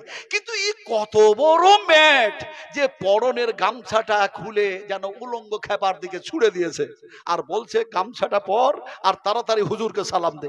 এখন ও যদি গামছাটা পরে সালাম দেয় তবু তো ঝামেলা শেষ হয়, কিন্তু সে উলঙ্গ খেপা এর ছুড়া গামছাটা হাতে ধরে প্রতিযোগিতা শুরু করলো, কম্পিটিশন শুরু করলো। বলছে তুইও ন্যাংটা আমিও ন্যাংটা, তুইও উলঙ্গ আমি উলঙ্গ, তুইও খেপা আমিও খেপা, তুই আগে সালাম দিবি না আমি আগে সালাম দিব। প্রতিযোগিতা হতে থাকলো, কিন্তু হুজুর পেরিয়ে চলে গেলেন, সালাম দেওয়াও হলো না। আর তাদের ভাগ্যে, তাদের কপালে আল্লাহর পক্ষ থেকে রহমত জুটল না। আমি মনে মনে ভাবলাম এই ওসিজি এই কত বড় খেপা, বলছে ইনশাআল্লাহ পড়বো, আর থানাতে বসে বসে যাতে আসামি ধরা পড়ে আল্লাহ কি সেই কাজটা সহজে করে দেবেন? আমি তারে জবাব দিতে গিয়ে বলেছিলাম শোনো সাহেবজি, ইনশাআল্লাহ আপনি থানাতে বসে বসে পড়বেন, আর আল্লাহ পাক আপনার জন্য আসামি ধরা সহজ করে দিতে পারেন। পারে না? পারে না? এই পারে না? পারে না? মায়ের পেটে যদি সন্তান প্রদান করতে পারেন, পানি থেকে যদি দেখা যায় এমনি করে দেখা যায় মানুষ বানাতে পারেন। কি থেকে মানুষ বানিয়েছেন আমি আজ গজ করবো না, লম্বা হয়ে যাচ্ছে। ইনশাআল্লাহ আগামীতে যদি আমি বহরমপুরের মাটিতে আসি যথাযথ ভাবে আলোচনা করবো ইনশাআল্লাহ। নিয়ামতুল্লাহ এমএলএ সাহেবের মাদ্রাসায় আমি আসছি আলহামদুলিল্লাহ, 1 ফেব্রুয়ারি, কথা বুঝেন কিনি? অনেক মাস আগে, 6 মাস আগে দাওয়াত দিয়েছেন উনি, আলহামদুলিল্লাহ শুভ আলহামদুলিল্লাহ। যা কথাটা বলতেছিলাম কি, যে তিনাকে আমি বুঝালাম যে শোনো, একটি মানুষ আর একজন মানুষকে হত্যা করেছে, কোরআন থেকে আলোচনা করছি ওসি সাহেবের সামনে। একটি মানুষ আর একটি মানুষকে হত্যা করেছে, মানুষটি নিহত হয়েছে, মৃত্যু বরণ করেছে, আল্লাহ পাক তাকে মৃত্যু মুখে পতিত করে দিয়েছে। এখন ওই মৃত্যু মানুষটার বংশবলীর মানুষেরা সেই জামানায়, সেই পিরিয়ডে সেই একজন নবীর কাছে চলে গিয়েছে। সেই জামানার সবচেয়ে বড় পয়গম্বর হযরত মুসা আলাইহিস সালাতু সালাম, হযরত মুসাকে গিয়ে বলল, মুসাজি আপনি যেন নবী, আপনি পয়গম্বর, এই মানুষটাকে হত্যা কে করলো, আসামি ধরা পড়ছে না। একে কে হত্যা করেছে তাকে চিনাও যায় না, বুঝাও যায় না, ফলে একে ধরা যায় কেমন করে, তার প্রসেস কি হবে একটু বলে দেন। হযরত মূসা আলাইহিস সালাতু সালাম বললেন একটি গরু জবা করো গা, একটি গরু জবা করো গা। এমন সময় তারা বলল গরু জবা করব, কিন্তু গরুটার রং কেমন হবে, শিং কেমন হবে, লেজ কেমন হবে, বয়স কেমন হবে। যত বারবার প্রশ্ন করেছিল তত জটিল থেকে জটিল তারা সমস্যার সম্মুখীন হয়েছিল। কিন্তু দেখা যায় যখন বললেন গরুটার কালার, গরুটার রং কেমন হবে, এমন সময় বললেন গরুটা বলদ হলেও হবে না, সেটা গাভী হওয়া লাগবে, গাই হওয়া লাগবে। আর দেখা যায় সেটা যেন সাদা হলেও হবে না, লাল হলেও হবে না, সেটা যেন নীল রঙের হওয়া লাগবে। এমন সময় সেই ধরনের নীল গাভী খুঁজতে খুঁজতে হয়রান পরেশান, আর যেন তারা সেই ধরনের গাভী গাই খুঁজে পাচ্ছে না। শেষ পর্যন্ত তাদের মধ্যে কেউ বলল ইনশাআল্লাহ আগামীকাল পেয়ে যাব। আল্লাহ পাক সহজ করে দিলেন, নীল গাভী তারা পেয়ে গেল, জবা করলো, গোস্ত যেন মৃত্যু মানুষের গলায় ঠেকায় দিল। মানুষটি আল্লাহর হুকুমে জীবিত হয়ে গেল। আর জীবিত হয়ে যাওয়ার পরে তাকে কে হত্যা করেছে তার নাম যেন সে বলে দিল। তারপরে আল্লাহর হুকুমে সে আবার যেন মৃত্যু মুখে পতিত হয়ে গেল, আসামি ধরা পড়ে গেল। আর ইনশাআল্লাহ পড়ার কারণে জটিল কাজ যেন তাদের জন্য সহজটাও হয়ে গিয়েছিল। ওসি সাহেব বুঝে এসছে বলে, আমি আপনার কথা শুনলাম ঠিক, কিন্তু আমি আমার প্রশ্নের উত্তর পাই নাই। আমি বলেছি থানাতে বসে বসে ইনশাআল্লাহ পড়বো, আর আসামি আল্লাহ ধরিয়ে দিতে পারবেন তো?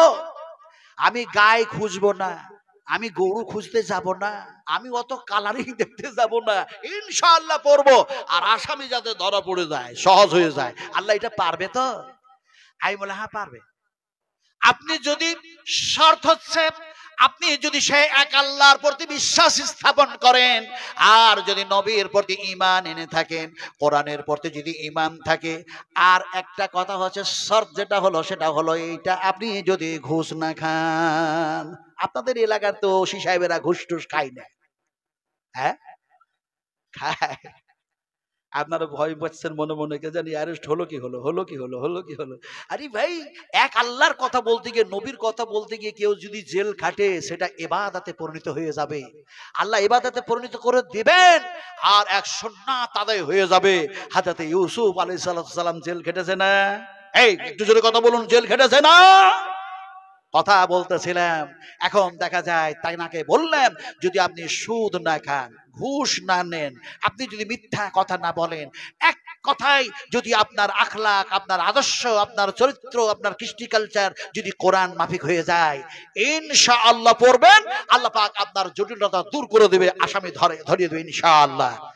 আমি তারে বললাম, শুনুন, এটা যেন সূরা বাকারার মধ্যে দেখা যায় এই ঘটনা এসছে। বাকারকে মানেই হলো গাভী, বাকারকে মানেই হলো গরু, বাকারকে মানেই হলো যেন বলদ, ইত্যাদি ইত্যাদি। আর দেখা যায় ইনশাআল্লাহ এটা আল্লাহ পাকের ভাষা, আপনি যতবার পড়বেন নেকি পেয়ে যাবেন। জোরে বলুন সুবহানাল্লাহ, একটু জোরে বলুন সুবহানাল্লাহ। যেমন কোরআনের মধ্যে এক জায়গায় এসছে ইনশাআল্লাহু মিনাস সাবিরিন ফালাম্মা أسلم وتلاه للجبين وناديناه يا إبراهيم। আমি এই শব্দগুলি দিই, এই আয়াতগুলি দিই যেন হযরত ইব্রাহিম আর ইসমাইল আলাইহিস সালামের ওয়াকিয়া বর্ণনা করতে চাইছি না। ইনশাআল্লাহ এটা যে আল্লাহ পাকের ভাষা, এটা যে কোরআনের মধ্যে আছে, তাই আপনাদের সামনে পরিবেশন করে শোনালাম। আপনাদেরকে বলতে চাইলাম, ইনশাআল্লাহ পড়লে আল্লাহ আমল করাটাকে আমাদের জন্য জটিল না করে সহজ করে দেবেন। ফলে আবারও বলেন ইনশাআল্লাহ। আমরা কোরআনের পক্ষে না বিপক্ষে, নবীর পক্ষে না বিপক্ষে? দেখুন, পক্ষে এই কথা বলা সহজ, কিন্তু কাজ করা অত সহজ না। একটু ছোট্ট কাজ করে দেখি পারেন কিনা আপনারা করতে। কারা কারা নবীর প্রতি ঈমান রাখেন, কোরআনের পক্ষে একটু হাত উঁচু করে দেখান। আমি তো হাত উঠাইয়া দিলাম, নইলে তো মুশকিল হয়ে যাবে। আর একটু হাত সিধা হবে না? সবাই মুসলিম নন মুসলিম যত আছেন সব হাত উঠাইয়া দেন, হাত উঁচু করুন। আর একটু হাত সিধা করে দিন, বলি নারে তাকবীর, শানে ইসলাম, রবে ইসলাম, আল কোরআনের আলো, আল কোরআনের আলো, নারে তাকবীর। হাত নিচু করে দিন, আচ্ছা, হাত যে উঁচু করলেন, বুঝে করলেন না বুঝে করলেন আল্লাহ জানে, কিন্তু কোন যদি মুফতি সাহেব জিজ্ঞেস করে ওয়াজ শুনতে গিয়ে হাত কেন উঁচু করেছিলেন, মুশকিলে পড়ে যাব।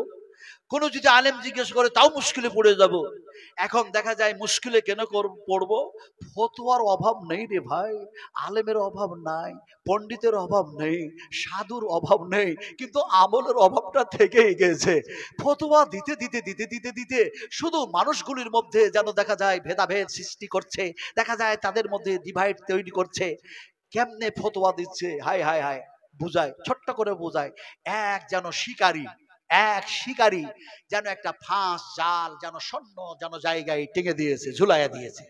ওই যেন জালের মধ্যে, ফাঁস জালের মধ্যে দুইটা পাখি ধরা পড়েছে। একটা পাখির নাম হলো ঘুঘু, আর একটা পাখির নাম হলো কাক, কোয়ো। এখন এই দুইটা পাখি ধরা পড়েছে।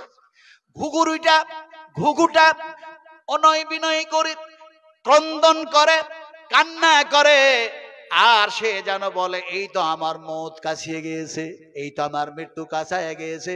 সকালবেলায় জালের মালিক আমারে জাল থেকে বাইর করবে, আমার গোস্ত যেন হালাল, আমারে জবা করে যেন দেখা যায় সে জালের মালিক আমারে খেয়ে নেবে। তাই সে যেন কান্না করে, মৌতের ভয়ে কান্না করে না, আল্লাহর যেন কাছে যাওয়া লাগবে, আল্লাহর কাছে যেন যাওয়া লাগবে, আল্লাহ সুবহানাহু ওয়া তাআলার সামনে যাওয়া লাগবে, আল্লাহ যেন আমাদের উঠাবেন। ওয়াইযাল হুসিরাত, যত চতুষ্পদ জন্তু আছে সব আল্লাহর সামনে যেন হবে। এখন কি হবে তারপরে কি হবে ইত্যাদি আমি সেদিকে যাচ্ছি না। এখন দেখা যায় ঘুঘু যেন কান্না করছে, আল্লাহর সামনে যাওয়া লাগবে, আমার মৃত্যু হবে, শিকারী ভাই আমার এই গোস্ত যেন আমার হালাল, তাই যেন সে খেয়ে ফেলবে জবা করে, সে অনুয় বিনয় করে তাই কান্না করছে। আর কাকটা যেন চিৎকার করছে। তো কাক বলছে, দেখ ভাই আমি এই জন্যই কান্না করছি যে আমার গোস্ত হালাল, জবা করে আমাকে খেয়ে নেবে, আমার মওত হবে, মৃত্যু হতেই হবে, তার জন্য আমি কান্না করছি। কিন্তু তুই কেন চিৎকার করছিস বলতো? তুই তো কাক, তোর গোস্ত আর হালাল তো নয়, তুই কেন চিৎকার করছিস? কাকটা বলছে, ঘুঘু ভাই শোনো, তোমাকে যে শিকারী যে জাল দিয়ে শিকার করেছে, সেই জালের মধ্যে আমিও যেন আবদ্ধ, যেন বন্দী হয়ে গিয়েছি। সকালবেলা দেখা যায় সে যেন দেখা যায় আমারও জাল থেকে বাইর করবে, কোন মুফতি কোন মৌলবীর কাছে গিয়ে ফতোয়া নিয়ে আসবে বলে তারও গোস্ত হালাল দিয়ে আমারও জবা করে খেয়ে নিবে, তো আমারও তো মওত হবে। আমার ভাইরা, এই হচ্ছে দুনিয়ার খেলা। এখন আপনাদের বুঝাইতেছিলাম যে আমরা কোরআনের পক্ষে হাত উঁচু করেছি। আল্লাহর কসম খেয়ে বলি, পৃথিবীর কোন ওলামা যদি জিজ্ঞেস না করেন, কোন শাইখুল হাদিস যদি জিজ্ঞেস না করেন, পৃথিবীর কোন মুফতি যদি জিজ্ঞেস না করেন, কোন ওলামা যদি জিজ্ঞেস না করেন, কোন মুহাদ্দিসিন মুহাদ্দিসা যদি জিজ্ঞেস না করেন, স্বয়ং যদি আল্লাহ জিজ্ঞেস করেন হাত তুই কেন উঁচু হয়েছিলি, আল্লাহর প্রশ্নের উত্তরে হাত কথা বলবে না? বলবে না? এই বলবে না বলুন, বলবে তো? আল্লাহ রাব্বুল আলামিন জিজ্ঞেস করবেন হাত তুই কেন উঁচু হয়েছিলি বল। সে সময় হাত যেন বলবে, রব্বি কারীম, যেন তুমি আমার স্রষ্টা, তুমি আমার হাত বানিয়েছিলে, তাই তুমি আমার মুনি বা তুমি আমার মালিক, তোমার কোরআনের পক্ষে তোমার নবীর পক্ষে আমি আল্লাহ, তুমি আল্লাহ, তোমার যেন গোলামি করতে গিয়ে আমি হাত যেন উঁচু হয়ে গিয়েছিলাম। আল-ইয়াওমা নাকতিমু আলা আফওয়াহিহিম ওয়া তুকাল্লিমুনা আইদিহিম ওয়া তাশহাদু আরজুলুহুম বিমা কানু ইয়াকসিবুন। তোমার হাত, তোমার পাও, তোমার শরীরের সব কিছু আল্লাহ পাকের সামনে কথা বলবে। জোরে বলুন সুবহানাল্লাহ। হাত উঁচু করেছেন, নবীর সুন্নাত আদায় করেছেন, হাত উঁচু করেছেন, বিশ্ব নবীর সুন্নাত আদায় করেছেন। কেমনে সুন্নাত আদায় করলেন? আমি এখন সেই বিষয়ে যদি আলোচনা করতে চাই তাহলে অনেক লম্বা সময় হয়ে যাবে, ফলে সেই দিকে না গিয়ে বলি আমরা কোরআনের উল্টা চলবো না, বলুন ইনশাআল্লাহ। আমরা নবীর উল্টা চলবো না, বলুন ইনশাআল্লাহ। উল্টা একটা ভাষা বলে ফেললাম ভাই, উল্টা আপনারা উল্টা টুল্টা বলেন তো নাকি? উল্টা তো উল্টার বিপরীত কি? হ্যাঁ, আমাকে একটু শেখান, আমি তো বিহারি মানুষ। উল্টার বিপরীত সোজা, সোজা ওই সিধা যেটা নাকি? সোজা সিধা যেটা আপনারা বুঝলেন, ভালোই বুঝেছেন। বিশ্বনবী সোজা কি বুঝাচ্ছেন শোনন, এমনি করে যেন উল্টার বিপরীত নবীজি কি বুঝাচ্ছেন। বুখারী শরীফের হাদিস, সাহাবা کرامরা আপনাদের মতো বসে আছেন, রাসূল আকরাম সাল্লাল্লাহু আলাইহি সাল্লাম যেন একটা সিধা যেন দাগ টানলেন, আর সোজা দাগ টানার পরে সেই দাগের ডান দিকে বাম দিকে ছোট ছোট ছোট ছোট দাগ টেনে দিলেন। আর নবীজি বললেন, হাযা সিরাতুম মুস্তাকিম। এ পৃথিবীর মানুষেরা, নবীজি বলতেন, ও পৃথিবীর মানুষেরা, তোমরা যদি এই সোজা পথে জীবন বাস্তবায়ন করো, তাহলে তোমাদের থাকার গন্তব্যস্থল হবে বেহেশত, স্বর্গ। আর ডান দিকে বাম দিকে যত দাগগুলি টানলাম, এইগুলো হচ্ছে যেন পথভ্রষ্ট পথ, ফলে এই দিকে যদি চলাফেরা করো, তাহলে তোমাদের থাকার গন্তব্যস্থল হবে জাহান্নাম। নবীজি এটা বুঝালেন সোজা। এবার আপনারাকে আমি যুক্তি দিয়ে বুঝাই। এই হচ্ছে 34 নম্বর জাতীয় সড়ক, এই যে রাস্তা, এই রাস্তা দিয়ে একটা 22 চাকা অথবা 28 চাকার একটা লরি, এটাকে ধরুন আর উল্টায় দেন, উল্টায় দেন, বডিটাকে একইবারে দেখা যায় নিচু দিকে করে দিলেন, চাকাগুলি আর যেন ইঞ্জিনটাকে যেন অপর দিকে করে দিয়েছেন। গোটা পৃথিবীর সমস্ত ড্রাইভার গুলিকে একত্রিত করুন, আর ড্রাইভার গুলিকে একত্রিত করে বলুন, তোমাদের যা যোগ্যতা আছে, অভিজ্ঞতা আছে, এক্সপেরিয়েন্স আছে, সব লাগায়া দাও, আর উল্টা গাড়িটাকে একটু চালায়া দেখাও। কে কে পারবে? কোন ড্রাইভার পারবে? পারবে? পারবে না তো? আল্লাহ পাক বলছেন, তোমরা যদি আমি আল্লাহর সংবিধানের উল্টা চলো, তাওহীদুর রিসালাতের উল্টা চলো, আমি বিশ্ব নবী মুহাম্মদ রাসূলুল্লাহ সাল্লাল্লাহু আলাইহি সাল্লামকে তোমাদের কাছে মাবুস করেছি, তার থিওরি অনুযায়ী যদি জীবন চালাও, তাহলে আমি আল্লাহ কিয়ামতের মাঠে তোমাদের উল্টায়া দেব। তার মানে দেখা যায় তোমাদের পা দুটো উপর দিকে আর মুখমণ্ডল উপরে ভর দিয়ে যেন দাঁড় করায়া দেব। শুধু দাঁড় করায়া দেব না, বরং যেন ঠোঁটের উপরে ভর দিয়ে, মুখের উপরে ভর দিয়ে আমি আল্লাহ হাঁটায়া চালায়া জাহান্নামের মধ্যে নিক্ষেপ করে দিব। নবীজি যখন এই কথা বলছেন, সেই মুহূর্তে, সেই সময় একজন যেন মা বসে আছেন, গোটা পৃথিবীর মুমিনদের মা, গোটা পৃথিবীর যেন মুমিনদের মা, তিনার নাম হলো উম্মাহাতুল মুমিনিন মা আয়েশা সিদ্দিকা রাদিয়াল্লাহু তাআলা আনহা। মা আয়েশা বললেন, ইয়া রাসূলুল্লাহ, সারা জীবন এই মানুষগুলি সোজা হয়ে চললো, সিধা হয়ে চললো, তার মানে পায়ের উপরে ভর দিয়ে দিয়ে যেন চললো।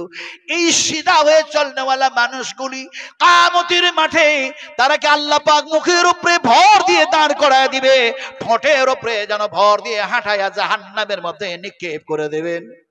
বিশ্ব নবী মুহাম্মদ রাসূলুল্লাহ সাল্লাল্লাহু আলাইহি সাল্লাম বললেন, আয়েশা, আশ্চর্য হওয়ার কিছু নাই, আশ্চর্য হওয়ার কিছু নাই।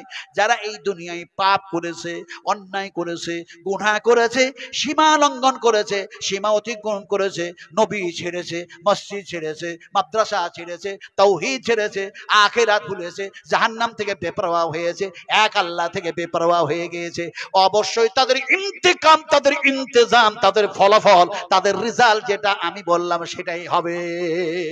কিয়ামতের মাঠে, হাসরের ময়দানে এটাই যেন হয়ে যাবে। মা আয়েশা টুকরে টুকরে কান্না করতে শুরু করে দিলেন, আর মা আয়েশা কান্না করে বলেন, ইয়া রাসূলুল্লাহ, কোরআনের উল্টা চলতে গিয়ে, নবীর উল্টা চলতে গিয়ে, বিপরীত কাজ করতে গিয়ে যদি এরকমটা হয়ে যায়, তাহলে সেইভাবে আল্লাহ সুবহানাহু ওয়া তাআলা কিভাবে করবেন একটু শোনান। নবীজি সে সময় বললেন, আফামাইয়ামুসি মুকিম্মান আলা ওয়াজহিহি, ওয়াজহুনকে মানে হলো চেহারা। কথা বুঝুন কি নি? এত আমি ব্যাখ্যা, এত বিশ্লেষণ করতে পারবো না। কথাটা বলতেছিলাম, সময়ের খুব অভাব। আগামী কালকেও প্রোগ্রাম, তারপরের দিন প্রোগ্রাম, তারপরের দিন প্রোগ্রাম, প্রতিদিনের জন্য প্রোগ্রাম, আলহামদুলিল্লাহ। ফলে আমি খুব তাড়াতাড়ি যেতে চাই আপনাদের কাছ থেকে। এখন দেখা যায় আলা ওয়াজহিহি আহাদা, আল্লাহ পাক যেন বললেন, ও নবী শুনায়া দাও, পৃথিবীর মানুষগুলিকে বলে দাও, আলা ওয়াজহিহি, এই চেহারার উপরে, এই সেকেল সুরাতের উপরে, এই মুখের উপরে শুধু আমি ভর দিয়ে দাঁড় করায় দিব না, এটাকে হাঁটায়া চালায়া জাহান্নামের মধ্যে নিক্ষেপ করে দেব। মানুষগুলি যখন জাহান্নামের মধ্যে যাবে, নরকের মধ্যে চলে যাবে, দোজখের মধ্যে চলে যাবে, সেই সময় যেন তারা ক্রন্দন করবে আর কান্না করবে, আর তারা যেন বলবে, তাদের ভাষাগুলি কি হবে, সে সময় তারা কান্না করবে, কথাগুলি কি বলবে, কথাগুলি ভাষাগুলিকে আল্লাহ সুবহানাহু ওয়া তাআলা কোরআনের মধ্যে কোড করে দিয়েছেন। আল্লাহ যেন তাদের ভাষা যেন পৃথিবীর মানুষকে শোনাচ্ছেন। এরা কি বলবে শোনো, এরা যেন বলবে, ক্বালু ربنا أمتنا سنتين وأحياتنا سنتين فاعترفنا بذنوبنا فهل إلى خروج من سبيل সাবিল কে মানে হলো রাস্তা, জুনুব কে মানে হলো পাপ। আমি প্রতিটি শব্দের যেন অর্থ করতে যাচ্ছি না, সময় অনেক হয়ে যাবে। তো সাবিল রাস্তা, জুনুব পাপ, তার মানে উল্টা পাপ, গুনাহ, অন্যায় যা কিছু করেছি, এই আল্লাহ ভুল করেছি, এই রব্বি করিম, এই ওয়াহদাহু লা শারীকা লা, আমরা বড় অন্যায় করে দুনিয়ার জমিন থেকে তোমার দরবারে এসেছি মাবুদ, বড়ই যেন ভুল হয়ে গেছে, বড়ই যেন অন্যায় হয়ে গেছে, জুলুম করেছি নাফসের ওপরে, ফলে জাহান্নামের মধ্যে তুমি পাঠিয়ে দিয়েছো। এই জায়গায় আর বরদাস্ত করতে পারি না, ধৈর্য ধারণ করতে পারি না, ফলে এখান থেকে বাঁচার কোনো পথ আছে কিনা তুমি বলে দাও। আল্লাহ সুবহানাহু তাআলা বলবেন, তোমাদের সাথে যা ওয়াদা ছিল সেই ওয়াদা মোতাবেক সেই জায়গায় তোমাদেরকে রাখা হয়েছে। তোমাদের সঙ্গে ওয়াদা ছিল যদি নবীর উল্টা চলো, কোরআনের উল্টা চলো, আমি এক আল্লাহর সংবিধানের উল্টা চলো, তাহলে জাহান্নামে যেন থাকা লাগবে, সেটাই যেন তোমাদের সঙ্গে ওয়াদা ছিল। হাজিহি জাহান্নামুল্লাযী কুনতুম তুআদুন, ওয়াদা করেছিলাম, প্রতিশ্রুতি দিয়েছিলাম এখানে থাকার, তাই তোমাদেরকে এখানেই যেন পাঠিয়ে দেওয়া হয়েছে। জোরে বলি আল্লাহু আকবার, এটা জোরে বলি আল্লাহু আকবার। আমি বুড়ো মানুষ যত জোরে আল্লাহু আকবার বলি, ছেলেরা, ও যুবকেরা, ও তরুণের দলেরা, আমার নবীজিকে সাহায্য করেছেন যুবকের দলেরা, একটু জোরে বলুন আল্লাহু আকবার, আরো জোরে বলুন আল্লাহু আকবার। আল্লাহ হোসেন মহান, আল্লাহর সমকক্ষ আকাশে জমিনে আর কেউ নাই। আমি বুড়ো মানুষ একটা শব্দ ব্যবহার করেছি, আপনাকে বুড়ো মানুষ বুঝায়। আচ্ছা, এই দাড়ি কিসে পেকেছে? হ্যাঁ, আমাদের দাড়ি পাকলো কিসে? হ্যাঁ, বয়সে। আশ্চর্য মানুষ বলছে বয়সে পেকেছে। আরে ভাই, যার বয়স হয়নি, এখন দেখা যাচ্ছে কিছু ছোট ছেলে তাদেরও মাথার চুল পেকে গেছে, তাহলে ওদেরও বয়স হয়ে গেছে। কি আমাদের ধ্যান, কি আমাদের ধারণা, কি আমাদের যেন কি কি বলে কি জানি, আল্লাহ জানে। শুনুন, বুখারী শরীফে হাদিস শোনান, দাড়ি পাকলো কেন? নবীজি বলছেন, আল্লাহর কসম কে বলি, পৃথিবীতে এমন কোন শাইখুল হাদিস নেই যে বলবে যে নাজমালাম যেটা বলে গেছে সেটা হাদিসটা একেবারেই ভিত্তিহীন। এ বলার সাহস কাউরি কলিজাতে ক্ষমতা নাই। কথা বুঝেন কিনে বিশ্বাস করুন। বুখারী শরীফের হাদিস, উম্মাহাতুল মুমিনিন মা আয়েশা বলছেন, ইয়া রাসূলুল্লাহ, বয়সের কারণে কি আপনার এই দাড়িগুলো পেকে সাদা হয়ে গেল, মাথার চুলগুলো কি পেকে সাদা হয়ে গেল বয়সের কারণে?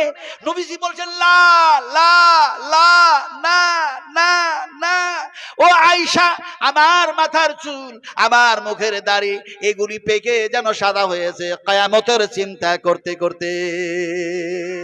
আর আমাদের দাড়ি পাকলো, মাথার চুল পাকলো দুনিয়া করতে করতে। দুনিয়া, দুনিয়া একটা কথা বলে ফেললাম। দুনিয়া বুঝি তোমরা? দুনিয়া বুঝেন না? বুঝেন না? দুনিয়া গোল না চ্যাপ্টা? দুনিয়া গোল না চ্যাপ্টা? আপনারা গোল বুঝুন, চ্যাপ্টা বুঝুন, আপনারা বুঝুন। আপনাকে এক্সাম্পল দিয়ে বুঝাই। এক বুড়ো মানুষ দুনিয়া করার কারণে, এক বৃদ্ধ মানুষ, সে যেন আল্লাহর কাছে দোয়া করছে, দোয়া করছে। আপনারা দয়া করে বলুন, এখন বুড়ো মানুষের দোয়া কবুল হবে না যুবকদের দোয়া কবুল হবে? এই যুবক না বুড়ো? যুবক। ও, হাদিস জানা আছে যে যৌবন কালের ইবাদত আল্লাহ পাকের কাছে বেশি গ্রহণযোগ্য। হ্যাঁ, এই হাদিস জানা আছে আপনাদের।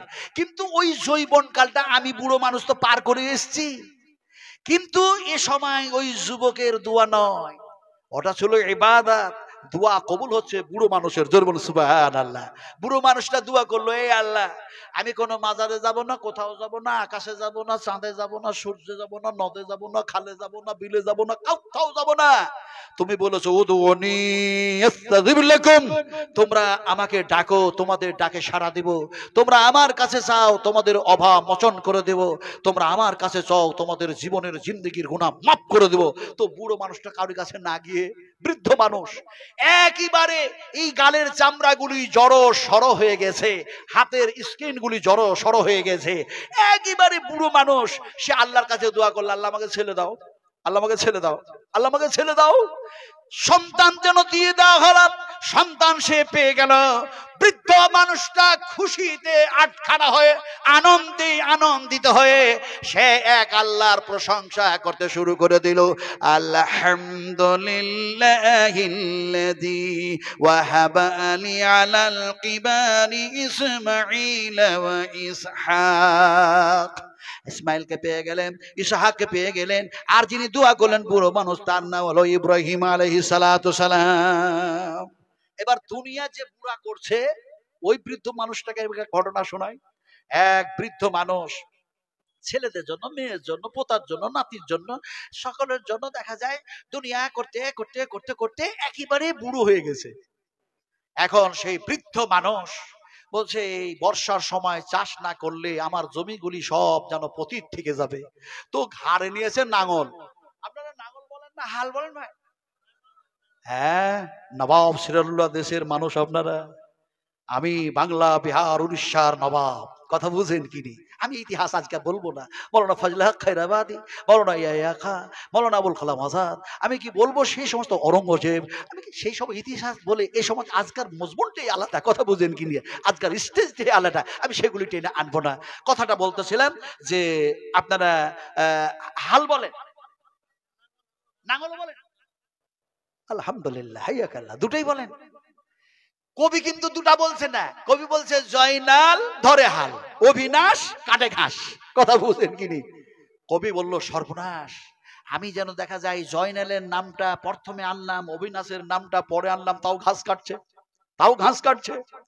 কবিতা রচনা করা ভুল হয়ে গেছে।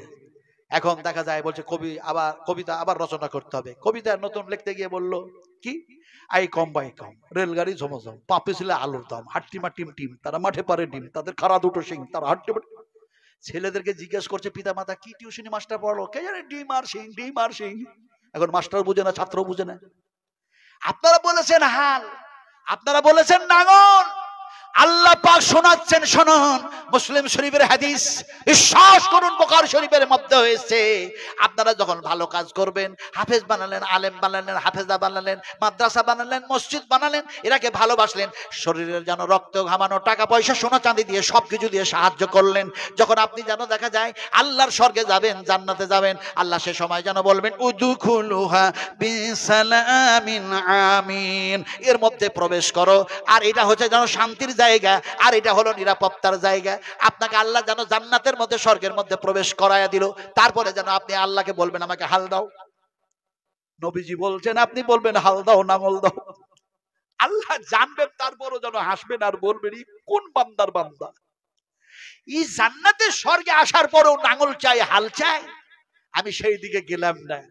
হাল আপনারা চাইবেন, নাঙল চাইবেন, জমি চাইবেন, চাষ করতে চাইবেন। আল্লাহ বলবে বান্দা এরকম চাইছিস কেন বল, আমি তো পারি সব করতে, কিন্তু কেন চাইস? তখন ওরা বলবে লাহুম মা ইয়াশাউনা ফিহা ওয়া লাদাইনা মাজিদ। ওরা যেন বলবে আল্লাহ তোমার ওয়াদা আছে, তুমি বলেছো এই স্বর্গে আসার পরে যা চাইবে আমি সব দিয়ে দিব, ওয়ালাদাইনা মাজিদ, এর চাইতে বেশি, তার মানে আমি আল্লাহ দেখা দেব। সুবহানাল্লাহ বললেন না? এর জন্য সুবহানাল্লাহ। ইনশাআল্লাহ আমি যদি কখনো আসি এর বিস্তারিত আলোচনা বিশ্লেষণ করবো ইনশাআল্লাহ। এখন দেখা যায় ওই যে নাতি পোতার জন্য, ছেলে মেয়ের জন্য যে বুড়ো দুনিয়া করছে, ও ঘাড়ে এখন নাঙল নিয়েছে আর দুইটা গরু নিয়েছে।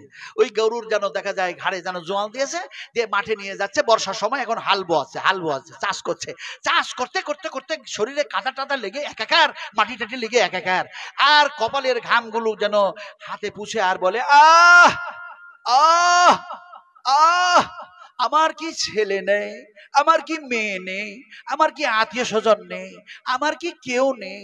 যারা আছে তাদের জন্য এত কষ্ট করে দুনিয়া করছি, এই চাষবাস করছি, তারা কি আমার খবর নেবেন না? তারা কি আমার খবর নেবেন না? তার মানে আমার জন্য কি কেউ একটু খাবার নিয়ে আসবে না? এই মনে মনে মনে ভেবে হালবা অবস্থায় পিছন দিকে তাকায়া দেখে যে কেউ এসছে কিনা। দেখছি ছেলেও নেই, মেয়েও নেই, তার আত্মীয় স্বজন, তার খবর কেউ নেই। বুড়ো মানুষ যেন হাল বোয়াচ্ছে কষ্ট করে, কষ্ট করে হাল বোয়াচ্ছে। এমন সময় বুড়ো বলে, হাই, যাদের জন্য দুনিয়া করছি তারা আমার খবর নেই না, আমি তাদের জন্য মরি আর এত কষ্ট করি। আবার যেন পিছন দিকে চেয়ে দেখে, দেখি তো এবার কেউ এসছে নাকি। দেখে এক সুন্দরী, এক রূপসী, এক তরুণী, এক যুবতী, এক মহিলা যেন দাঁড়ায়া। বৃদ্ধ মানুষটা বলে, তুমি তো আমার কেউ না, তুমি তো আমার রিলেটিভের মধ্যে কেউ না, আমার বংশের মধ্যে কেউ না, তুমি এখানে দাঁড়িয়ে দাঁড়িয়ে কি দেখো মহিলা? সুন্দরী যুবতী নারী মেয়েটা বলে, ও বুড়ো, তোর দুনিয়া করা দেখি, দুনিয়া করা। বয়স হয়ে গেছে, এখনো দুনিয়া করো, দুনিয়া করো, আল্লাহ বলে ভুলে গিয়েছো, দুনিয়া করো, তোমার দুনিয়া করা দেখছি। বুড়ো মানুষের রাগ হয় খুব। রাগ হলে কি করবেন? এই রাগ হলে কি করবেন? হায় হায় হায়, লাঠি চাটা বার করবেন নাকি? নবীজি বললেন, যদি রাগ হয়, যদি রাগ হয়ে যায়, তাহলে দেখা যায় উজু করে নাও, সুন্দর করে উজু করে নাও। এরপরে যদি রাগ কন্ট্রোল না হয়, তাহলে পরে এমনি করে যেন দেখা যায় পানি পান করে নাও। এরপরেও যদি দেখা যায় রাগ কন্ট্রোল না হয়ে যায়, তাহলে তোমরা যেন মাটির মানুষ, মাটিতেই শুয়ে দাও, আর নাফাজাফা করতে পারবে না। আল্লাহ পাক কি বললেন? ওয়াল কাদিমিনাল গায়দা ওয়াল আফি আনিন নাস ওয়াল্লাহু ইউহিব্বুল মুহসিনিন। যারা রাগ কন্ট্রোল করে, মানুষকে ক্ষমা করে, নিশ্চয়ই তারা ভালো মানুষ, আমি আল্লাহ তারাকে মহব্বত করি। জোরে বলুন সুবহানাল্লাহ। কিন্তু বুড়ো মানুষটা রাগ দেখায়া হাল টাল ছেড়ে দিয়ে হাতের কাঁটা টাটা গুলো পানিতে ধুয়ে ওই মহিলার কাছে গেছে, গিয়ে বলে, এই সুন্দরী রূপসী, তুমি আমার দুনিয়া করা দেখো, তুমি আমার প্রতি এত তোমার মায়া। তো বুড়ো বলছে, তুমি যখন মায়া দেখিয়ে আমার দুনিয়া করা দেখছো দাঁড়িয়ে দাঁড়িয়ে, আমি বিয়ে করবো তোমাকে।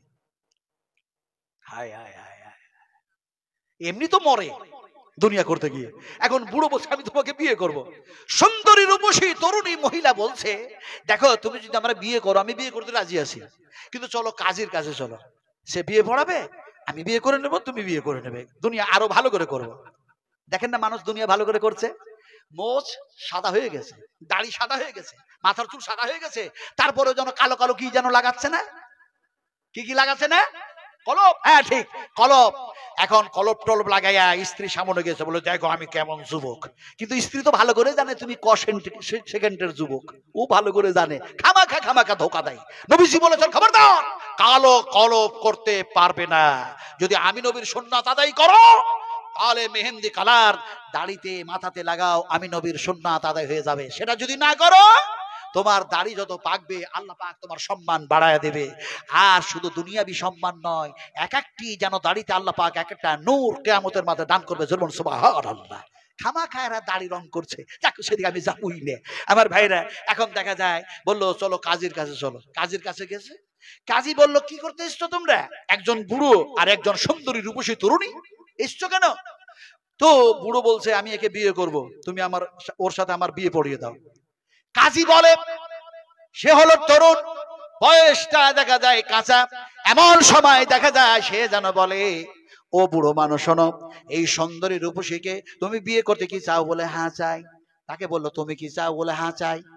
এমন সময় দেখা যায় কাজী বলল, শোনো বৃদ্ধ মানুষ, আমি কসম খেয়ে বলি আল্লাহর, এর সৌন্দর্য আল্লাহ পাক যা দান করেছেন, এর সৌন্দর্য তুমি বজায় রাখতে পারবে না, ফলে তুমি বিয়ে করতে পারবে না। আমি যুবক, আমি কাজী, আমি এর বিয়ে করব।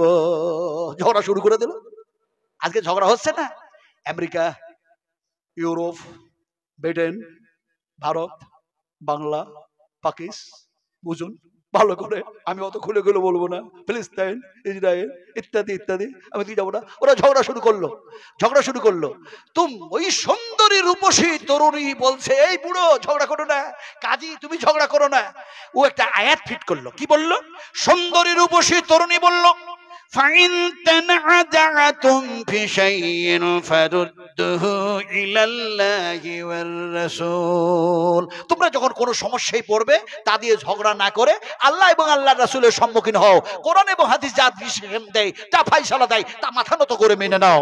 ও বুড়ো, ঝগড়া করো না। তানাজাআকে মানে ঝগড়া করো না। সুন্দরী রূপসী তরুণী বলছে, ঝগড়া না করে চলো ফয়সালা করতে যাবো। বলে, কোথায় যাবে? বলে, রাজার কাছে।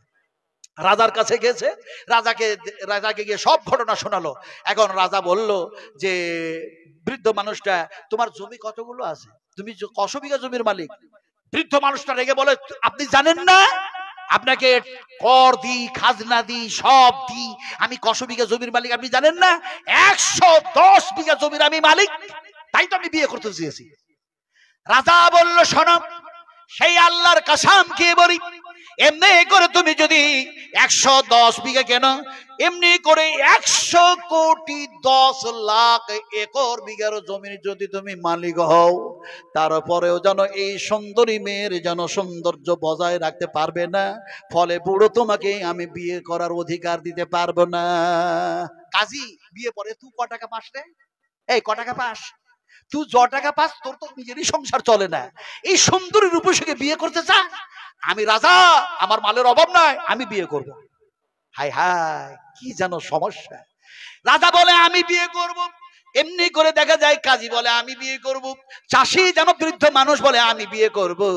এখন সেই সুন্দরী রূপসী তরুণী বলল, তোমরা ঝগড়া না করে এক কাজ করো, তোমরা যখন আমারে বিয়ে করতে চাইছো আমি বিয়ে করব, তবে শর্ত হলো এটাই, আমি ছুটতে শুরু করলাম, তোমরা আমার পিছনে দৌড়াও, তোমাদের তিনজনের মধ্যে যে আগে আমাকে প্রথমে ধরে নেবে, কথা দিচ্ছি আমি তারে বিয়ে করে নেব। এখন সুন্দরী রূপসী তরুণী যুবতী ছুটতে শুরু করলো, এরা যেন দেখা যায় তার পিছনে দৌড়াতে লাগলো। দৌড়াতে দৌড়াতে দৌড়াতে রাজার তো আর কাজ করা অভ্যাস নাই, কেমনে যেন হুটুপুটু করে লেগে গেল পায়ে একটু কাপড়, উচট খেয়ে পড়লো মুখের ভরে। এমনি করে দেখা যায় সঙ্গে সঙ্গে পড়ার সাথে সাথে কলিজা ফেটে গেল, নাক দিয়ে কান দিয়ে রক্ত আসতে লাগলো। মালিকুল মউত আসলো, রাজার জান কবজ করে নিয়ে চলে গেল। ওর বিয়ে করার শখ শেষ। কথা বুঝেন কিনা? আছে দুইজন। এখন বৃদ্ধ মানুষ বলছে অত সহজে হার মানব না, চাষ করে করে ছোট্টবেলা থেকে কাজ করে করে স্ট্রং হয়ে আছি, অত তাড়াতাড়ি হার মানবো না। এ যেন ওই কাজের চাইতে বেশি ছুটতে গেছে, আলে কেমনে করে যে পাটা লাগলো, মুখের ভারে সেও যেন পড়লো। মালিকুল মউত আসলো, তারও জানটা কবজ করে নিয়ে চলে গেল। এখন কাজী তরুণ এ যেন ছুটতে আছে, সেকেন্ডের মধ্যে সে সুন্দরী রূপসী তরুণী পর্বতের উপরে চেপে বলে, এখনো ধরতে পারো না, শর্ত আছে ধরা। দুইজন শেষ হলো, তুমি এখনো ধরতে পারো নাই। এখন এ যুবক কাজী এখন দেখা যায় পর্বতের উপরে তাকে ধরার জন্য চেপেছে, সেকেন্ডের মধ্যে সুন্দরী রূপসী তরুণী পর্বত থেকে নিচে এসছে, বলে এখনো ধরতে পারো নাই। এমন সময় যুবক পাহাড়ের ওপর থেকে ঝাঁপ দিয়েছে ধরার জন্য, বাস একই খেলা একই সিন ঘটে গেল। মালিকুল মউত আসলো, তারও জানটা কবজ করে নিয়ে চলে গেল। সুন্দরী রূপসী তরুণী মহিলা সেই সময় যেন বলতে শুরু করলো, আনা দুনিয়া, আনা দুনিয়া, আনা দুনিয়া, আনা দুনিয়া, আমি হলাম দুনিয়া, আমি হলাম দুনিয়া, আমি সুন্দরী, আমি রূপসী, আমি তরুণী, আমি যুবতী। মহিলাদের মতো আল্লাহ পাক তারাকে যেমন সৌন্দর্য দান করেছেন, তেমনি করে দুনিয়াটাকে আল্লাহ পাক সুন্দর করে সাজায়া দিয়েছেন। এত সুন্দর করে সাজায়া দিয়েছেন, কাউরে মনে হয় না দুনিয়া ছেড়ে কবরে চলে যায়, কাউরে মনে হয় না যে দুনিয়া ছেড়ে দিব। দুনিয়া করতে করতে করতে করতে দুনিয়া করেই যায়। ফলে যেন আমি হলাম দুনিয়া, যেন সুন্দর থেকে সুন্দর, ভালো থেকে ভালো। তাই আনা দুনিয়া, আনা দুনিয়া, তোমরা আমার পিছনে দৌড়াতে গিয়ে কোরআন ছেড়ে দিও না, হাদিস ছেড়ে দিও না, নবী ভুলে যেও না, আল্লাহ ভুলে যেও না, মওত ভুলে যেও না, কবর ভুলে যেও না, জাহান্নাম ভুলে যেও না, পরকাল ভুলে যেও না। আনা দুনিয়া, আনা দুনিয়া, আমি হলাম দুনিয়া। আল্লাহ পাক বলেন, ওয়ামা হাযিহিল হায়াতুদ দুনিয়া ইল্লা লাহু ওয়া লাইবুন। খবরদার! আল্লাহ পাক এবার সতর্ক করছেন, এক্সাম্পল দিয়ে বুঝালাম, আর আল্লাহ যেন সতর্ক করছেন, খবরদার তোমরা দুনিয়ার মধ্যে গাফেল হয়ে গিয়ে তোমরা যদি এমনি করে আমার সংবিধানের উল্টো চলো, তাহলে তোমার থাকার জায়গা হবে জাহান্নাম। আমার ভাইরা, সোনার টুকরারা, কথা বলতে বলতে বলতে বলতে আপনাদের সামনে এমন একটা জায়গায় এসছি, যে সেই জায়গা যে কোরআনের হাফেজ, এমনি করে হাফেজা যারা হয়, আলিম আলিমা হয়, আল্লাহ পাক তাদের শানে যেন বলছেন, ইন্নামা ইয়াখশাল্লাহ মিন ইবাদিহিল উলামা। আল্লাহ পাক যেন বলছেন, সবচেয়ে যদি আমাকে ভয় করে, সবচেয়ে বেশি যদি ডাকা হাঁকা করে, তারা হচ্ছে আলিমে দ্বীন, তারা হচ্ছে আলিমে দ্বীন, তারা হচ্ছে আলিমে দ্বীন।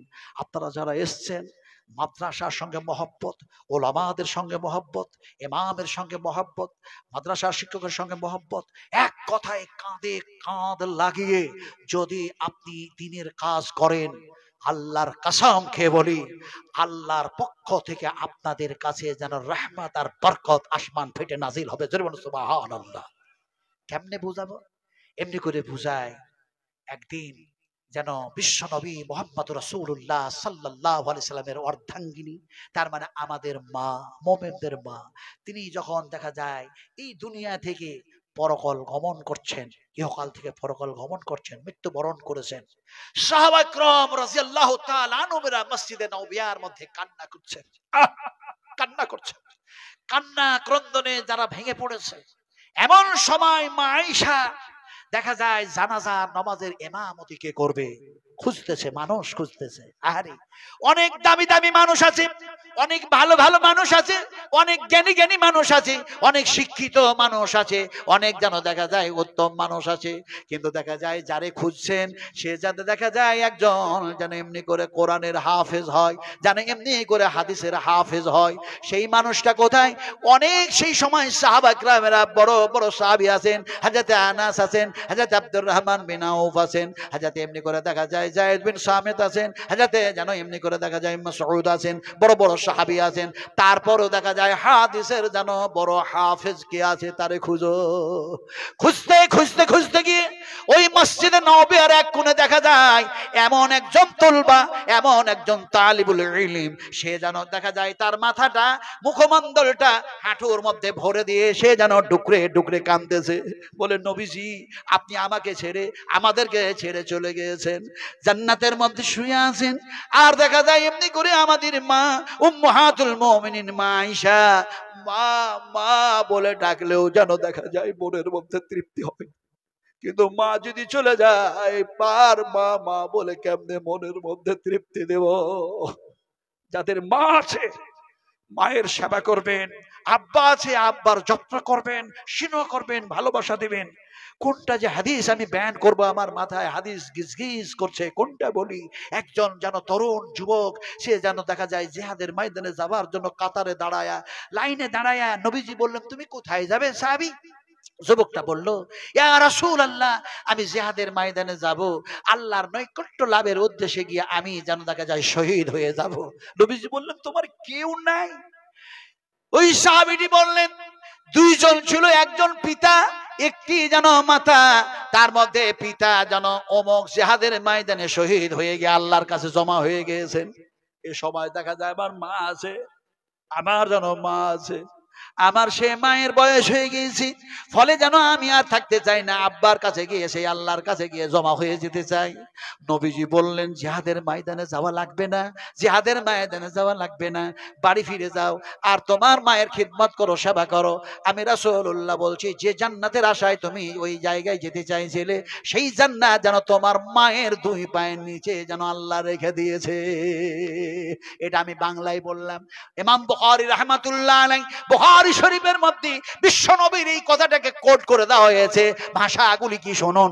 আল্লাহ নবী বললেন ইজহাব ইজহাব ইজহাব ইজহাব, বাড়ি ফিরে যাও, বাড়ি ফিরে যাও, ফাকরিমহা ফাকরিমহা ফাকরিমহা, তোমার মাতা পিতার সম্মান করো, ইজ্জত করো, খিদমত করো, সেবা করো, যত্ন করো।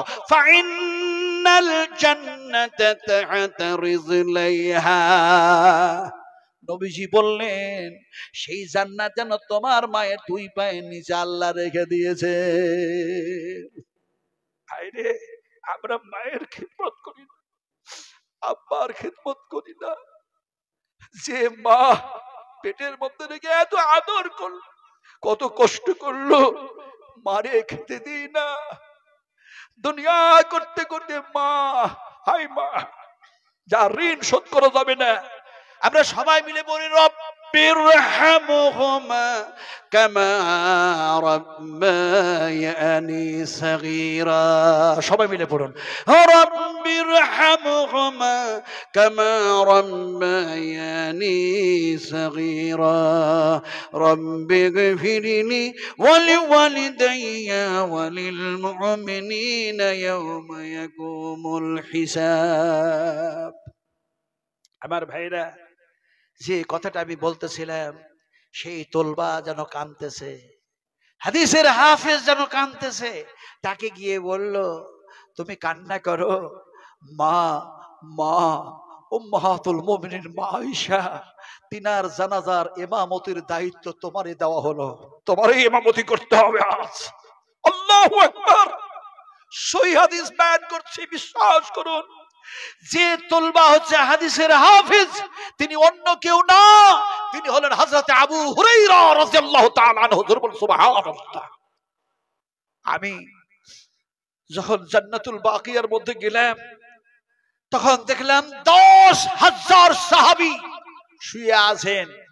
আর দেখা যায় মা আয়েশার কবর, হযরত উসমান গনির কবর, আর দেখা যায় অন্যান্য পৃথিবীর মানুষের কবর জান্নাতুল বাকিয়ার মধ্যে।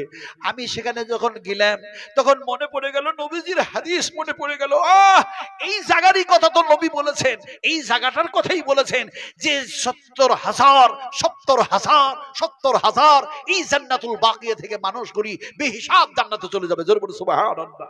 কান্না করে বলেছিলাম, আল্লাহ, এই জান্নাতুল বাকিয়ার মধ্যে 70,000 মানুষ যদি বেহিসাব জান্নাতে যায়, তার মধ্যে তুমি একজন আমাকে গণ্য করে নাও। যেহেতু নবীর এটা কথা, নবীর কথা কখনো মিথ্যা নয়, নবীর কথা হচ্ছে সত্য। কথা বলতেছিলাম, আবার ভাইরা, হযরত আবু হুরায়রা উঠলেন। আরে তিনি হাফেজে হাদিস, দেখা যায় উঠলেন। আসার পর সব সারিবন্দী হয়ে দাঁড়িয়ে আছেন। মা আয়েশা সিদ্দিকা রাদিয়াল্লাহু তাআলা আনহা জানাজার নামাজের ইমামতি করার জন্য তিনি সামনে, তিনার জন্য ঠোঁট নড়ছে না, তিনি পড়তে পারছেন, এরকম এক অবস্থা হয়ে গেছে। হযরত আবু হুরায়রা রাদিয়াল্লাহু তাআলা আনহু দেখা যায় তিনি জানাজার নামাজ পড়ালেন, ইমামতি তিনি যেন করলেন। আপনাদের ছোট্ট করে বলি, মুক্তাসার আলোচনা, সংক্ষিপ্ত আলোচনা, লম্বা করব না।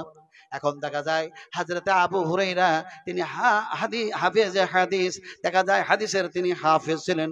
সমস্ত সাহাবীদের চাইতে যেন আবু হুরায়রার হাদিস সবচেয়ে বেশি মুখস্থ আর ঠোঁটস্থ ছিল।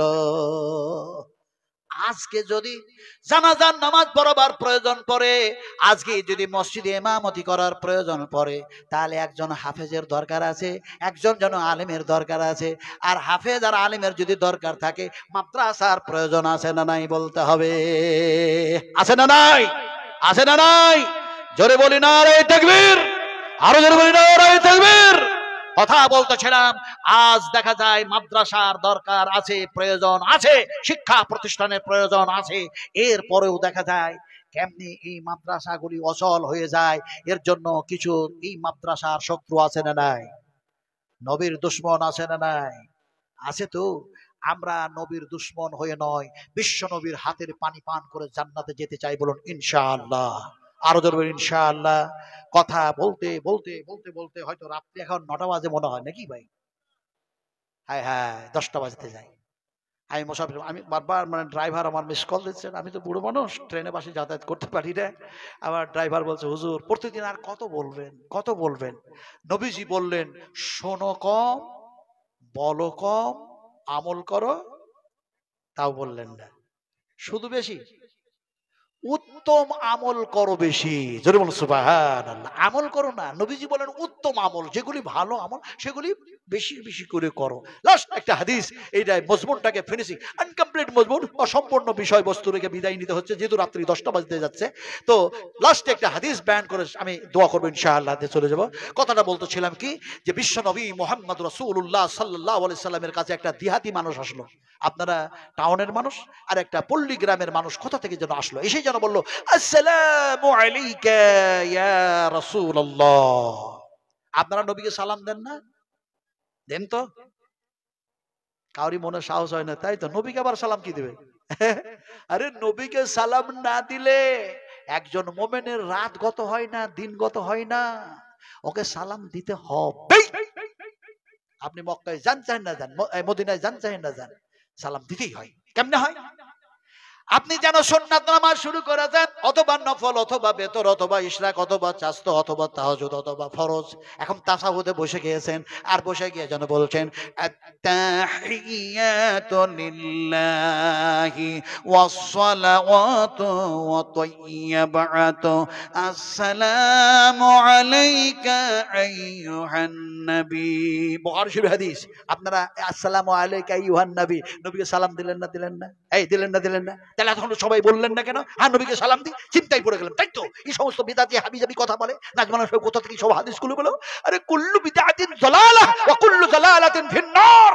কোনটা বিদআতে যালালা, কোনটা বিদআতে এমনি করে যেন পথভ্রষ্ট, কোনটা বিদআতে হাসানা, ইত্যাদি ইত্যাদি আলোচনা করলে 4 ঘন্টা আপনাদের সামনে কমপক্ষে আমাকে আলোচনা করতে হবে। ফলে বিশ্বনবী মুহাম্মদ রাসূলুল্লাহ সাল্লাল্লাহু আলাইহি সাল্লামকে সালাতের মধ্যে সালাম দিতে হয় না, হয় না বলুন?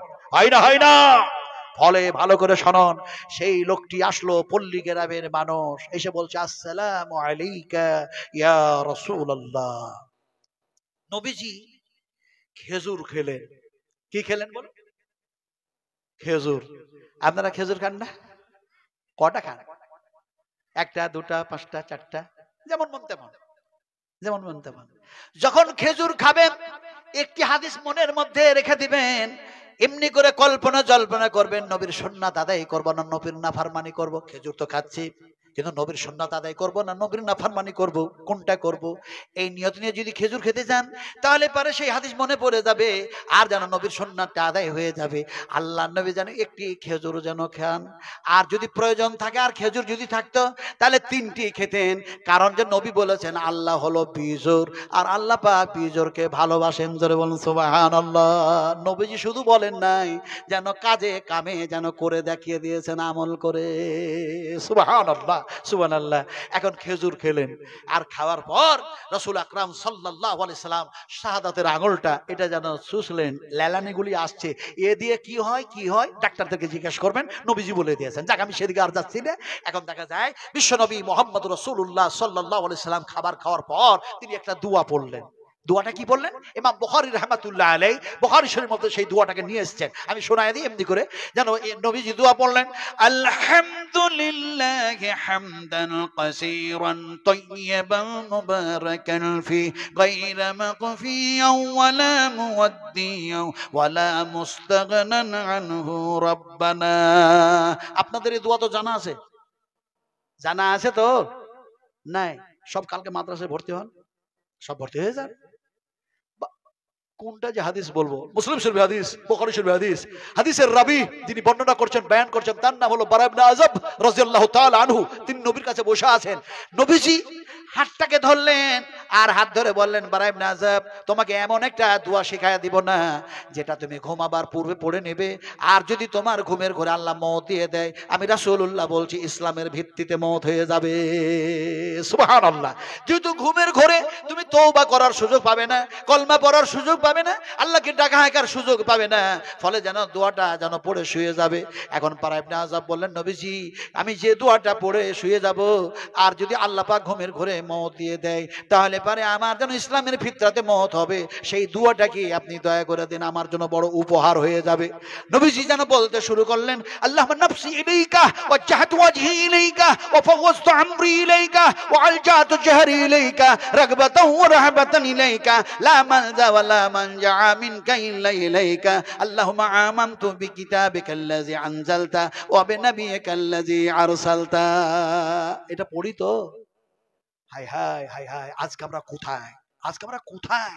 আমাদের শিক্ষা, আমাদের সেই সৌন্দর্য, আমাদের সেই আদর্শ আজ কোথায় আমরা হারিয়ে ফেলেছি ভাই। কথা বলতেছিলাম, উনি এসে যেন সালাম দিলেন, আসসালামু আলাইকা ইয়া রাসূলুল্লাহ। নবীজি আপনি এত বেশি কিছু শোনাবেন না, অল্প শুনে যাতে আমল করতে পারি, আল্লাহর যাতে জান্নাত লাভ করতে পারি, এই ধরনের কিছু কলিল কলিল কলিল কম কম কম এরকম কিছু আমাকে হাদিস আপনি শোনান, আপনি কথা শোনান। আল্লাহর নবী সে সময় বললেন, এই আল্লাহর বান্দা, এই আল্লাহর বান্দা, এই আল্লাহর বান্দা, এক আল্লাহর সঙ্গে শিরক করো না, এক আল্লাহর সঙ্গে শিরক করো না, ইন্না শিরকা লাযুলমুন আযীম। খবরদার, এই গুনাহ হচ্ছে সবচেয়ে বড়। খবরদার, এক আল্লাহর সঙ্গে এমনি করে কাউকে শরীক করো না। এই আল্লাহর বান্দা, এই আল্লাহর বান্দা, ফরজ সলাত, ফরজ সিয়াম, ফরজ নামাজ, ফরজ রোজা ছেড়ে দিও না, ছেড়ে দিও না, ছেড়ে দিও না, ছেড়ে দিও না। এই আল্লাহর বান্দা, এই আল্লাহর বান্দা, এই আল্লাহর বান্দা, যাকাত দেওয়া বন্ধ করো না, বন্ধ করো না। তিনটা কথা নবীজি বলে দিলেন, বাস। খুব কম কথা বললেন।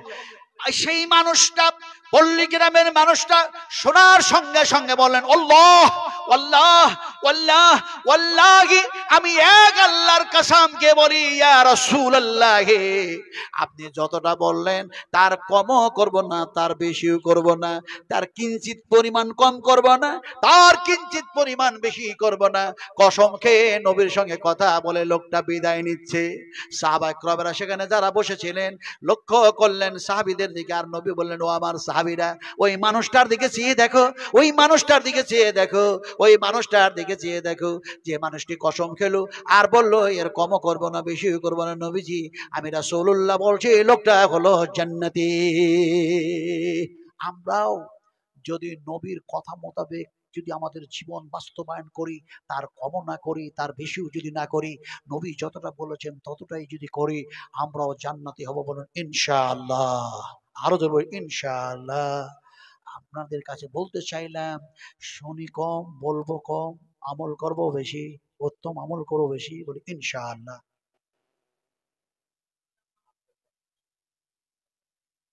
কত?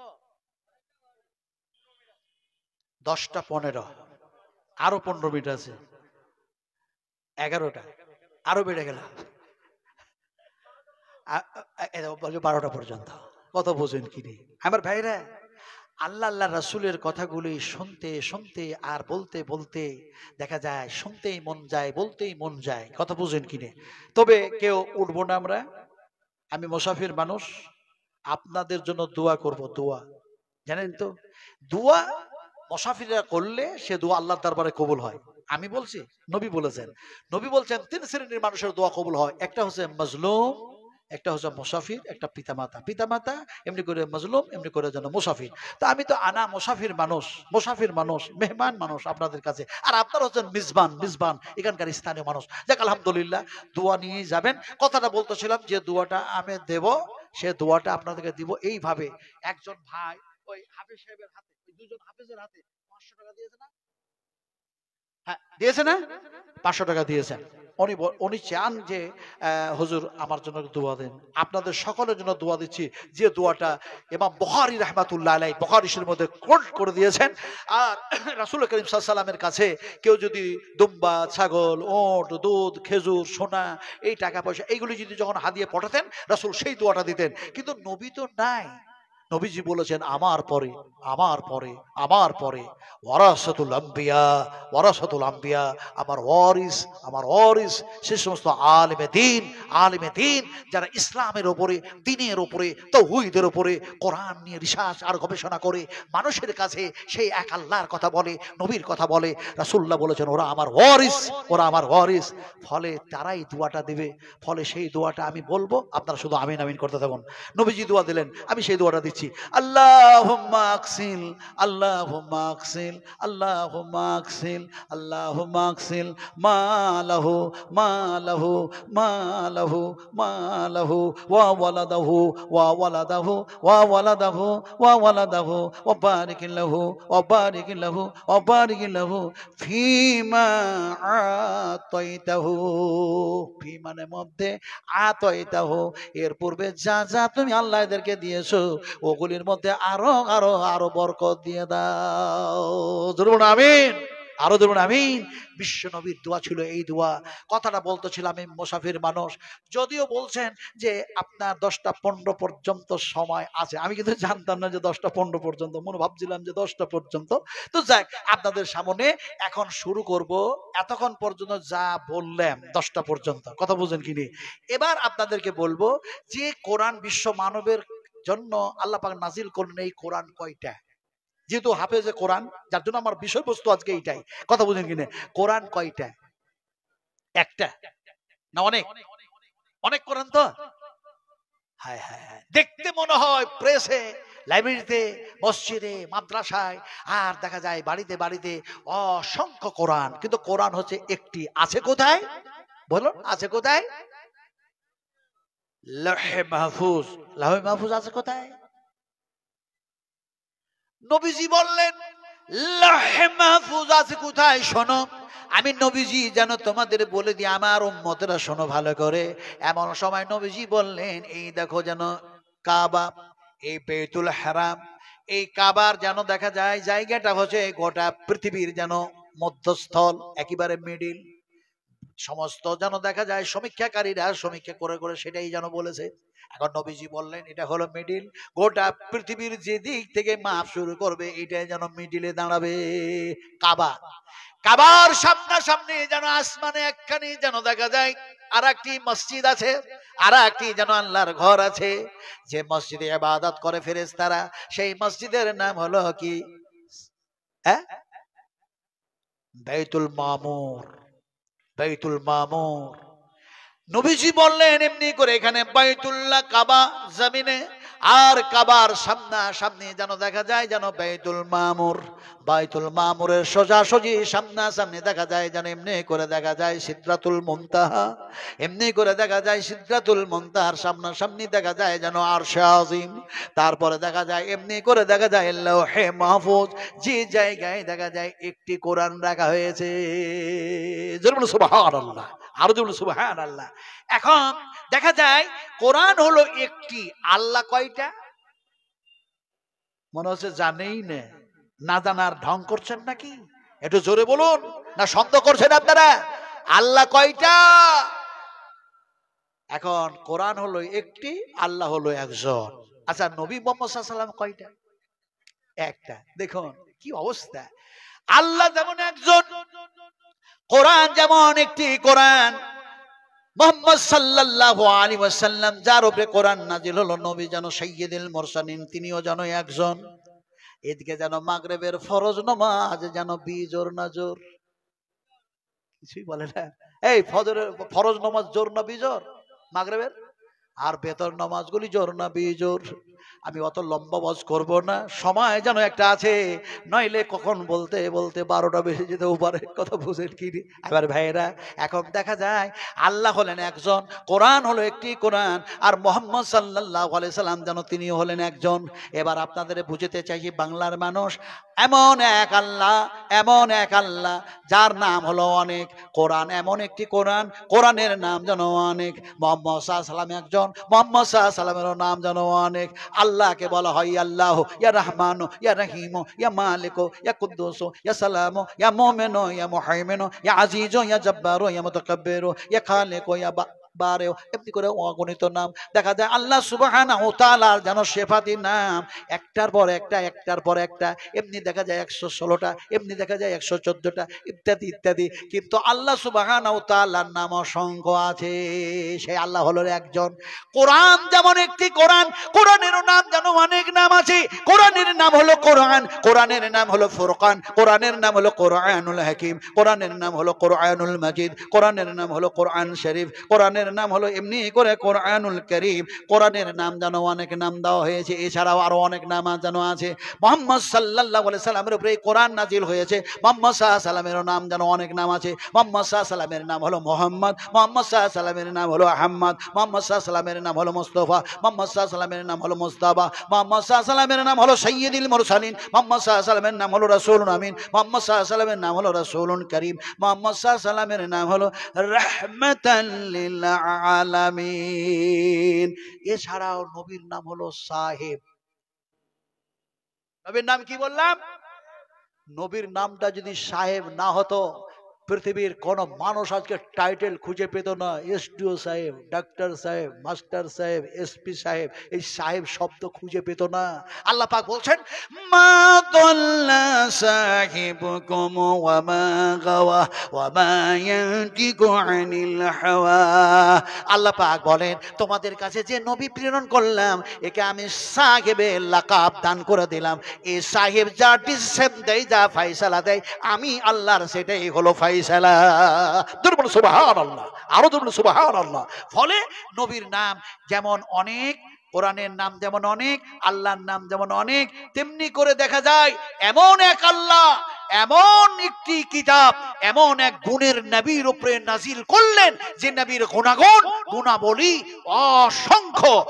নবীর যত গুণ আছে তার মধ্যে একটি গুণের কথা আলোচনা করি। যেমন আপনারা বসে আছেন, সাহাবায়ে কেরাম রাদিয়াল্লাহু তাআলা আনহুরা বসে আছেন, নবীর কথাগুলি শুনছেন। শুনতে শুনতে হঠাৎ রাসূলের যেন আসলো, যেন ছিক আসলো। ছিক আপনারা আমরা বুঝি তো, ছিক ওই নাকটাক সুসুর করলে এক করে একটা শব্দ হয় না, ছিক বলেন। হ্যাঁ, এই দেখেন ভালো বাংলা বলে দিয়েছে, হাঁচি। হাঁচি, জি হ্যাঁ, হাঁচি। আর ওই পুকুরে আপনার ফাতা বনশি নিয়ে এমনি করে যেন মাছ ধরতে যায়, ওটাকে কি বলেন আমরা? ছিপ। সর্বনাশ, হায় রে আল্লাহ, ছিপ বলেন তো। আপনি যদি ওই কি বলে বীরভূমের একটা লাস্টের দিকে সারাফুলি টারাফুলি কি কি যেন আছে, তো ওই দিকে যদি যান, যে ওরাকে যদি বলেন বীরভূম জেলার ওই শেষ প্রান্তে গিয়ে যে মাছ ধরবো ছিপ দাও, ওরা ছিপ বলে না, ওরা বলে কি ডাঁড়া দাও, ডাঁড়া ডাঁড়া, মাছ ধরবো ডাঁড়া দাও, ডাঁড়া ডাঁড়া। তো ডাঁড়া লোটের ডাঁটি ডাঁড়া না পুঁয়ের ডাঁটি ডাঁড়া? এখন আমি বলে দিয়েছি ছিপ, আপনারা বলছেন হাঁচি, ওরা বলছে ডাঁড়া, আপনারা বলছেন ছিপ। कोई देश का बोली, कोई देश का गाली भी हो सकता है, কিন্তু এগুলো গালি নয়, এক একটা আঞ্চলিক মানুষের ভাষা। এখন দেখা যায় আপনাদের ভাষাতে ওয়াজ করি, বিশ্ব নবীর যেন হাঁচি আসলো। নবীজি সঙ্গে সঙ্গে বললেন আলহামদুলিল্লাহি রাব্বিল আলামিন। নবীর মুখ দিয়ে বাইর হয়ে গেল, সঙ্গে সঙ্গে দেখা যায় আল্লাহর হাবিব যেন আকাশের দিকে দৃষ্টি উঁচু করে দিলেন, চোখ যেন উপর দিয়ে করে দিয়েছেন। সাহাবায়ে কেরাম রাদিয়াল্লাহু তাআলা আনহুরা বলেন, নবী নয় হাঁচি আসলো, আল্লাহ নয় প্রশংসা করলেন। কিন্তু আকাশে কি হলো যে নবী চোখ দিয়ে যেন চেয়ে চেয়ে চেয়ে চেয়ে দেখতে শুরু করলেন, কি হলো? এমন সময় যেন দেখা যায় সাহাবীদের মধ্যে কেউ যেন বললেন, ইয়া রাসূলুল্লাহ, হাঁচি আসলো। আল্লাহর প্রশংসা করলেন। এক আল্লাহর প্রশংসা করার পর আকাশের দিকে কেন চেয়ে চেয়ে দেখছিলেন? দৃষ্টি আপনি নিচু করেছেন। এখন আপনারা জানতে চাই আকাশে কি হয়েছে যে আপনি আকাশের দিকে চেয়ে দেখতেছিলেন? নবীজি বললেন, আমি যে সময় আলহামদুলিল্লাহ বললাম, আল্লাহর প্রশংসা করলাম, সেই সময় দিকে আকাশে এক যেন বিকট যেন শব্দ হয়ে গেল, বিকট যেন একটি আওয়াজ হয়েছে। সেই শব্দটা কিসের হলো তা তো আমি জানি না, কিন্তু আমার সেই কানের মধ্যে সেই আওয়াজটা স্লোপিন ভাবে আল্লাহ পাক পৌঁছায় দিয়েছেন। আমি থাকতে না পেরে আকাশের দিকে চেয়ে চেয়ে দেখতে লাগলাম। সাহাবীরা বলেন, ইয়া রাসূলুল্লাহ, আকাশের মধ্যে সেই বিকট শব্দটা কিসের আপনি কি জানাবেন না? সেই ব্যাপারে আমাদেরকে একটু অবগত করিয়ে দিবেন না? নবীজি বললেন, অপেক্ষা করো, অপেক্ষা করো, অপেক্ষা করো। আমার দোস্ত যেন জিবরিল আসবেন, আমার রফিক যেন আসবেন, আল্লাহ পাক নিশ্চয় তোমাদের প্রশ্নের উত্তর আমার কাছে পৌঁছায় দিবেন, তোমাদের জানায়া দিব। সত্যিকারে হযরতে জিবরিল আসলেন। হযরতে জিবরিল আলাইহিস সালাতু সালাম সেই যেন বললেন, আসসালামু আলাইকা ইয়া রাসূলুল্লাহ। সালাম দিচ্ছেন এমন একজনকে, তিনি হচ্ছেন সাইয়্যিদুল মুরসালিন, খাতিমুন নবিয়্যিন, রাহমাতাল লিল আলামিন, মুহাম্মাদুর রাসূলুল্লাহ সাল্লাল্লাহু আলাইহি ওয়াসাল্লাম। আর যিনি সালাম দিচ্ছেন তিনি হচ্ছেন মালায়েকা, তিনি হলেন ফেরেশতাদের সবারই যেন লিডার, যার 600 খানা ডানা পরওয়ালা একজন যেন তিনি হচ্ছেন জিবরিল, তিনি যেন সালাম দিলেন। আসলে এখানে একটা কথা বলবো, আমরা কি সালাম বাড়িতে দেই না? দেই না? সালাম দেন তো মাকে, আব্বাকে, স্ত্রীকে দেন না? হায় হায় হায়, হ্যাঁ দেয়, দেওয়ার সংখ্যাটা কম।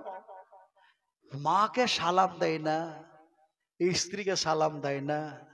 শ্বশুর আব্বাজি আসসালামু আলাইকুম, শ্বশুর আব্বাজি হায় হায় হায় হায় হায় হায় হায় হায়।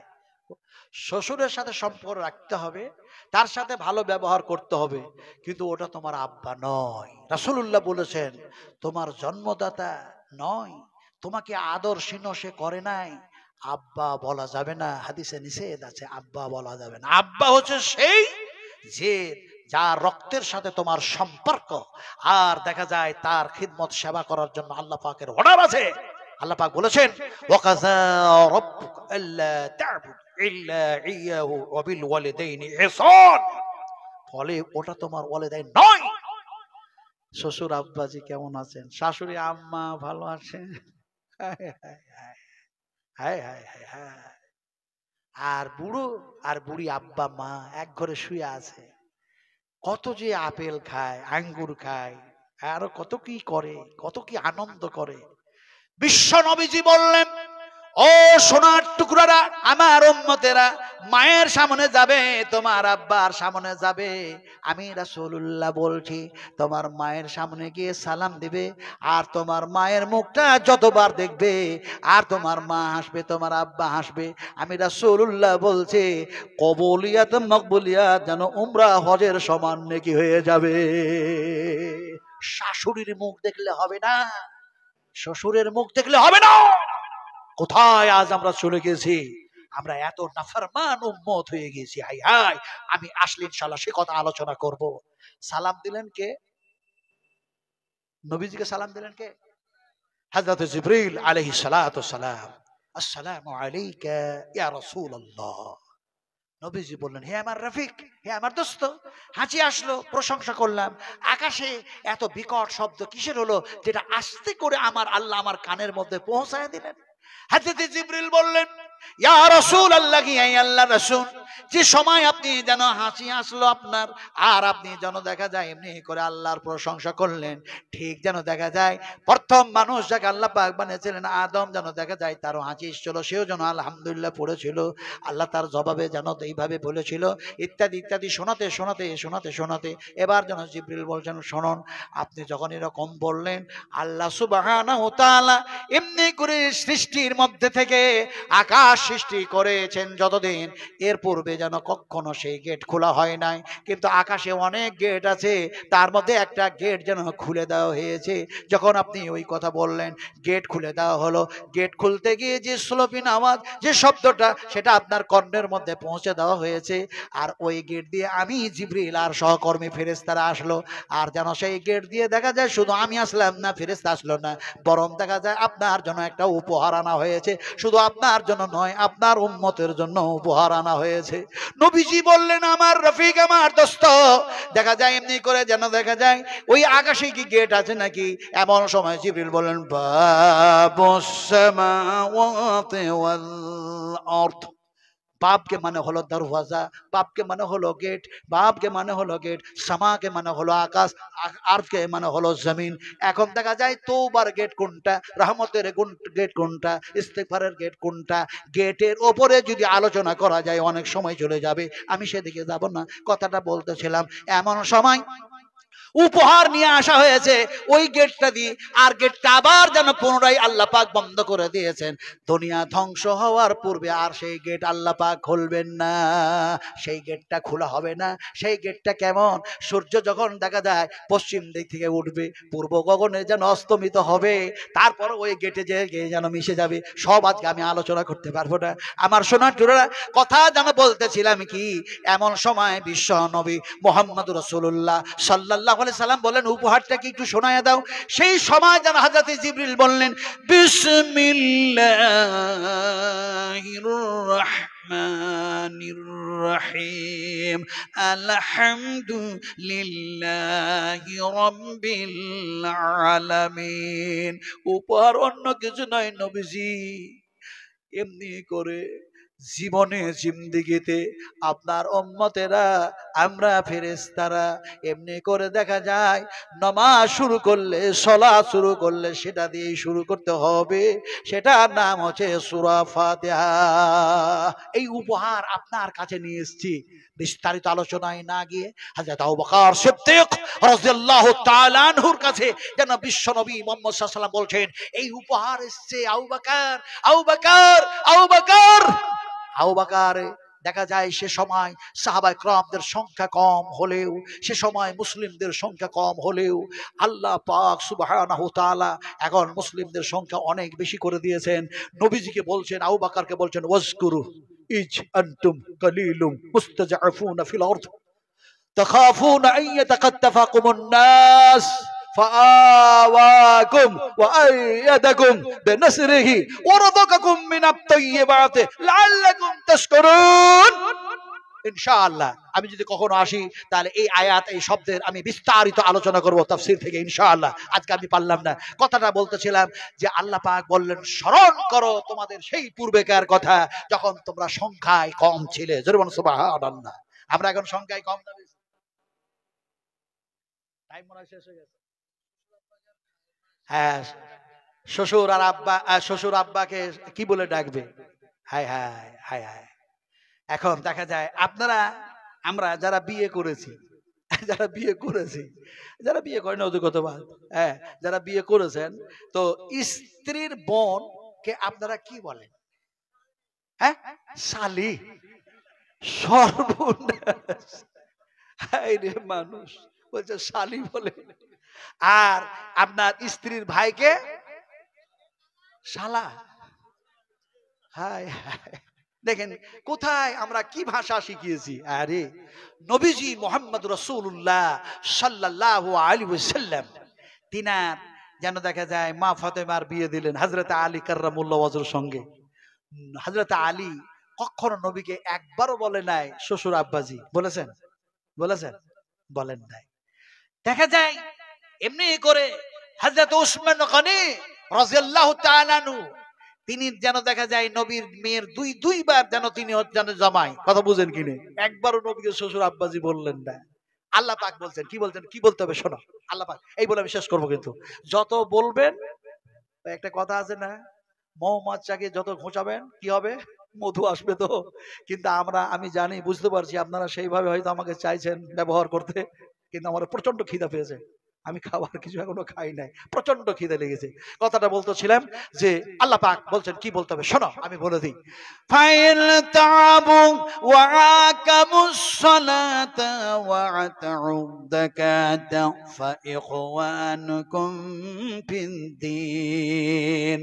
আল্লাহ পাক যেন বলেন যারা এমনি করে প্রকৃতি ভাবে যেন এমনি করে তওবা করলো, আর এমনি করে যেন দেখা যায় প্রকৃতি ভাবে যেন সালাত আদায় করলো, যারা এমনি করে যেন পুরোপুরি যাকাতটা যেন আদায় করলো, তারা হলো তোমার দ্বীনি যেন ভাই। তারা হলো তোমার কি? দ্বীনি ভাই। ফলে শ্বশুর আব্বাকে আপনি আব্বা ছাড়া অন্য সম্পর্ক দিয়ে ডাকতে পারেন, খালু মামু ইত্যাদি যা বলতে হয় ওগুলো, কিন্তু পিতা হিসাবে আপনি যেন তাকে আব্বা বলতে পারবেন না। এখন কথাটা বলতেছিলাম, আপনি বলবেন মামাজান কেমন আছেন, খালুজান কেমন আছেন। তার মানে ব্যাপারটা হচ্ছে এটা হচ্ছে আমাদের ভাষা, আমাদের একটা সম্পর্ক রাখার জন্য, কিন্তু অ্যাকচুয়ালি হচ্ছে আল্লাহ পাক বলছেন তারা হচ্ছে সব তোমাদের দ্বীনি ভাই। জোরে বলুন সুবহানাল্লাহ। হযরত আলী আর নবী করিম সাল্লাল্লাহু আলাইহি সাল্লামের সম্পর্ক কি ছিল? ভাই ছিল না? ফুফায়িত ভাই হতো না? আপন ভাই, চাচাইতো ভাই, ফাইখওয়ানুকুম ফিদ্দীন। ফলে আপনি বলবেন শ্বশুরকে খালুজান আসসালামু আলাইকুম ওয়া রাহমাতুল্লাহি ওয়া বারাকাতুহু। আপনারা বিয়ে করার পরে শ্বশুর বাড়ি বেড়াতে গেছেন? কতবার মনে নাই? একটা যুবক বিয়ে করেছে, আপনাদের মনে নাই? একটা যুবক বিয়ে করেছে, ও বলছে আমি কোনোদিন শ্বশুর বাড়ি বেড়াতে যাইনি, আমি আজকে যাবই বেড়াতে। এখন বেড়াতে চলে গেছে, বেড়াতে গিয়ে দেখে ওই স্ত্রী কিন্তু শ্বশুর বাড়িতে আছে। তো নতুন জামাই তো তো বেড়াতে গেছে, যে দেখছে যে শ্বশুর মশাই একটা ঘরে বসে বসে বিড়ি পান করছে। বিড়ি, আপনারা তো বিড়ি টিড়ি খান না, একটু খাবে খাবে বিলিয়ে নেন, আমি সব কথা খুলে বলবো না। তো এখন বিড়ি পান করছে, তো এখন বিড়ি পান করছে বলে দেখা যায় জামাইটা নতুন তো লজ্জায় লজ্জিত হয়ে অন্য একটা রুমে চলে গেছে। ওর স্ত্রী এখন ওই রুমে যে ওর হাতটাকে ধরে চপ করে বলছে, তুমি নতুন জামাই এত বড় বেয়াদব কখন থেকে হলে? হ্যাঁ, এত বড় বেয়াদব। স্ত্রীর বকনি টকনি খেয়ে জামাইটা বলছে আমি কি ভুল করেছি? তোর স্ত্রী বলছে কেন তোমার শ্বশুর রয়েছে ওই ঘরে আর তুমি সালাম দিলে না, বিনা সালামে এই ঘরে চলে গেলে তো তুমি বেয়াদব লয়। এখন স্ত্রীর প্রশ্নের উত্তর দিতে না পেরে, কথার উত্তর দিতে না পেরে জামাইটা রাতটা আফসোস করছে, বলছে আমার শ্বশুর বিড়ি পান করছে বলে আমি লজ্জায় লজ্জিত হয়ে তাকে সালাম না দিয়ে অন্য একটা রুমে চলে এলাম, আমি নিজে লজ্জা করলাম, আর আমি আবার বেয়াদব হয়ে গেলাম, বেহায়া হয়ে গেলাম। আর তোর বাপ যে দেখছে যে নতুন জামাই কোনোদিন আসেনি, আজকে এসেছে, তো বিড়িটা খাবো না, পান করবো না, টানবো না, ফেলে দিই। তো তোর বাপ বেয়াদব হলো না আর আমি বেয়াদব হয়ে গেলাম। এই কথা তার মাথায় ঘুরপাক খেতে খেতে খেতে খেতে খেতে সারা রাত শেষ। নতুন জামাইটা স্ত্রীকে বলছে, এসছিলাম, থাকবো, বেড়াবো, খাবো, মজা করব, কিন্তু থাকা হলো না, বাড়ি চললাম, অন্য সময় আসবো বেড়াতে। এখন এই কথা বলে চলে গেল। বেশ কিছুদিন পর সেই জামাইটা আবার শ্বশুর বাড়ি আসছে, আর আসতে গিয়ে রাস্তা অতিক্রম করতে গিয়ে আল্লাহকে ডাকছে, বলছে, আল্লাহ তুমি আর বেয়াদবের মতো কাজ করে আমাকে শ্বশুর বাড়ি নিয়ে যেও না, আদবের সঙ্গে নিয়ে যেও, আদবের সঙ্গে নিয়ে যেও। এখন যেতে গিয়ে দেখা যায় শ্বশুর মশাই সেদিন বিড়ি পান করে না, বিড়িতে টান মারে না। সেদিন ওই যে দুয়ার দিয়ে জামাইটা যাবে ঘরের ভিতরে, ওই দুয়ারের পাশে পেশাব করতে বসেছে, পেশাব করতে বসেছে। তো জামাইটা ওর পিছনে দাঁড়িয়ে বলছে, শ্বশুর আব্বাজি আসসালামু আলাইকুম ওয়া রাহমাতুল্লাহি ওয়া বারাকাতুহু। শ্বশুর বলছে, সর্বনাশ, এ বেয়াদব জামাই, আমারে যেন পেশাব করতে করতে সালাম দেয়, সেই দিন এলো সালাম দিল না, আজকে যেন সালাম দেয়। এখন ওর পেশাব করা শেষও হয় না, এ সালামের উত্তর না পেয়ে সালাম দেওয়া ছাড়েও না। ইও ঠেলাই পড়েছে, ইও ঠেলাই পড়েছে, সাংঘাতিক বিপদে পড়ে গেছে। এমন সময় দেখা যায় তার যখন পেশাব করা শেষ হলো, তো পেশাব করা শেষ হয়েছে, জামাইকে বলছে, তোমার বাপ মনে হয় এর চাইতে বেশি বড় বেয়াদব ছিল নাকি? তো জামাইটা রাগ টাগ করে বলছে, আর আমি নতুন জামাই সেজে থাকবই না, আজকে শ্বশুর সঙ্গে ঝগড়া করবই, ছাড়বো না। তো শ্বশুরকে বলছে, শ্বশুর আব্বাজি, প্রথম দিন আসলাম তো আপনি বিড়ি পান করছিলেন, আজকে আসলাম তো আপনি পেশাব করলেন, কিন্তু পেশাব করার পরে কুলুপটুকু ধরলেন না, তা আমার বাপ বড় বেহায়া না আপনি বড় বেহায়া? আসলে বেহায়ার অভাব নেই, বেহায়ার অভাব নেই, বেয়াদবের অভাব নেই। আমার ভাইয়েরা, আল্লাহ পাক কোরআনের আলো দিয়ে, হাদিসের আলো দিয়ে আখলাকবান, চরিত্রবান, আদর্শবান বানায়া আল্লাহ পরকালটা আমাদের মঙ্গল করে দেন। এই বলে আমার বক্তৃতার ইতি টানলাম। আসসালামু আলাইকুম ওয়া রাহমাতুল্লাহি ওয়া বারাকাতুহু। সালামের জবাব দিলেন না, সালাম দেওয়া সুন্নাত, জবাব না দিলে মারাত্মক গুনাহ হয়ে যাবে, রাসূলুল্লাহ বলেছেন। আবারও বলছি, আসসালামু আলাইকুম ওয়া রাহমাতুল্লাহি ওয়া বারাকাতুহু।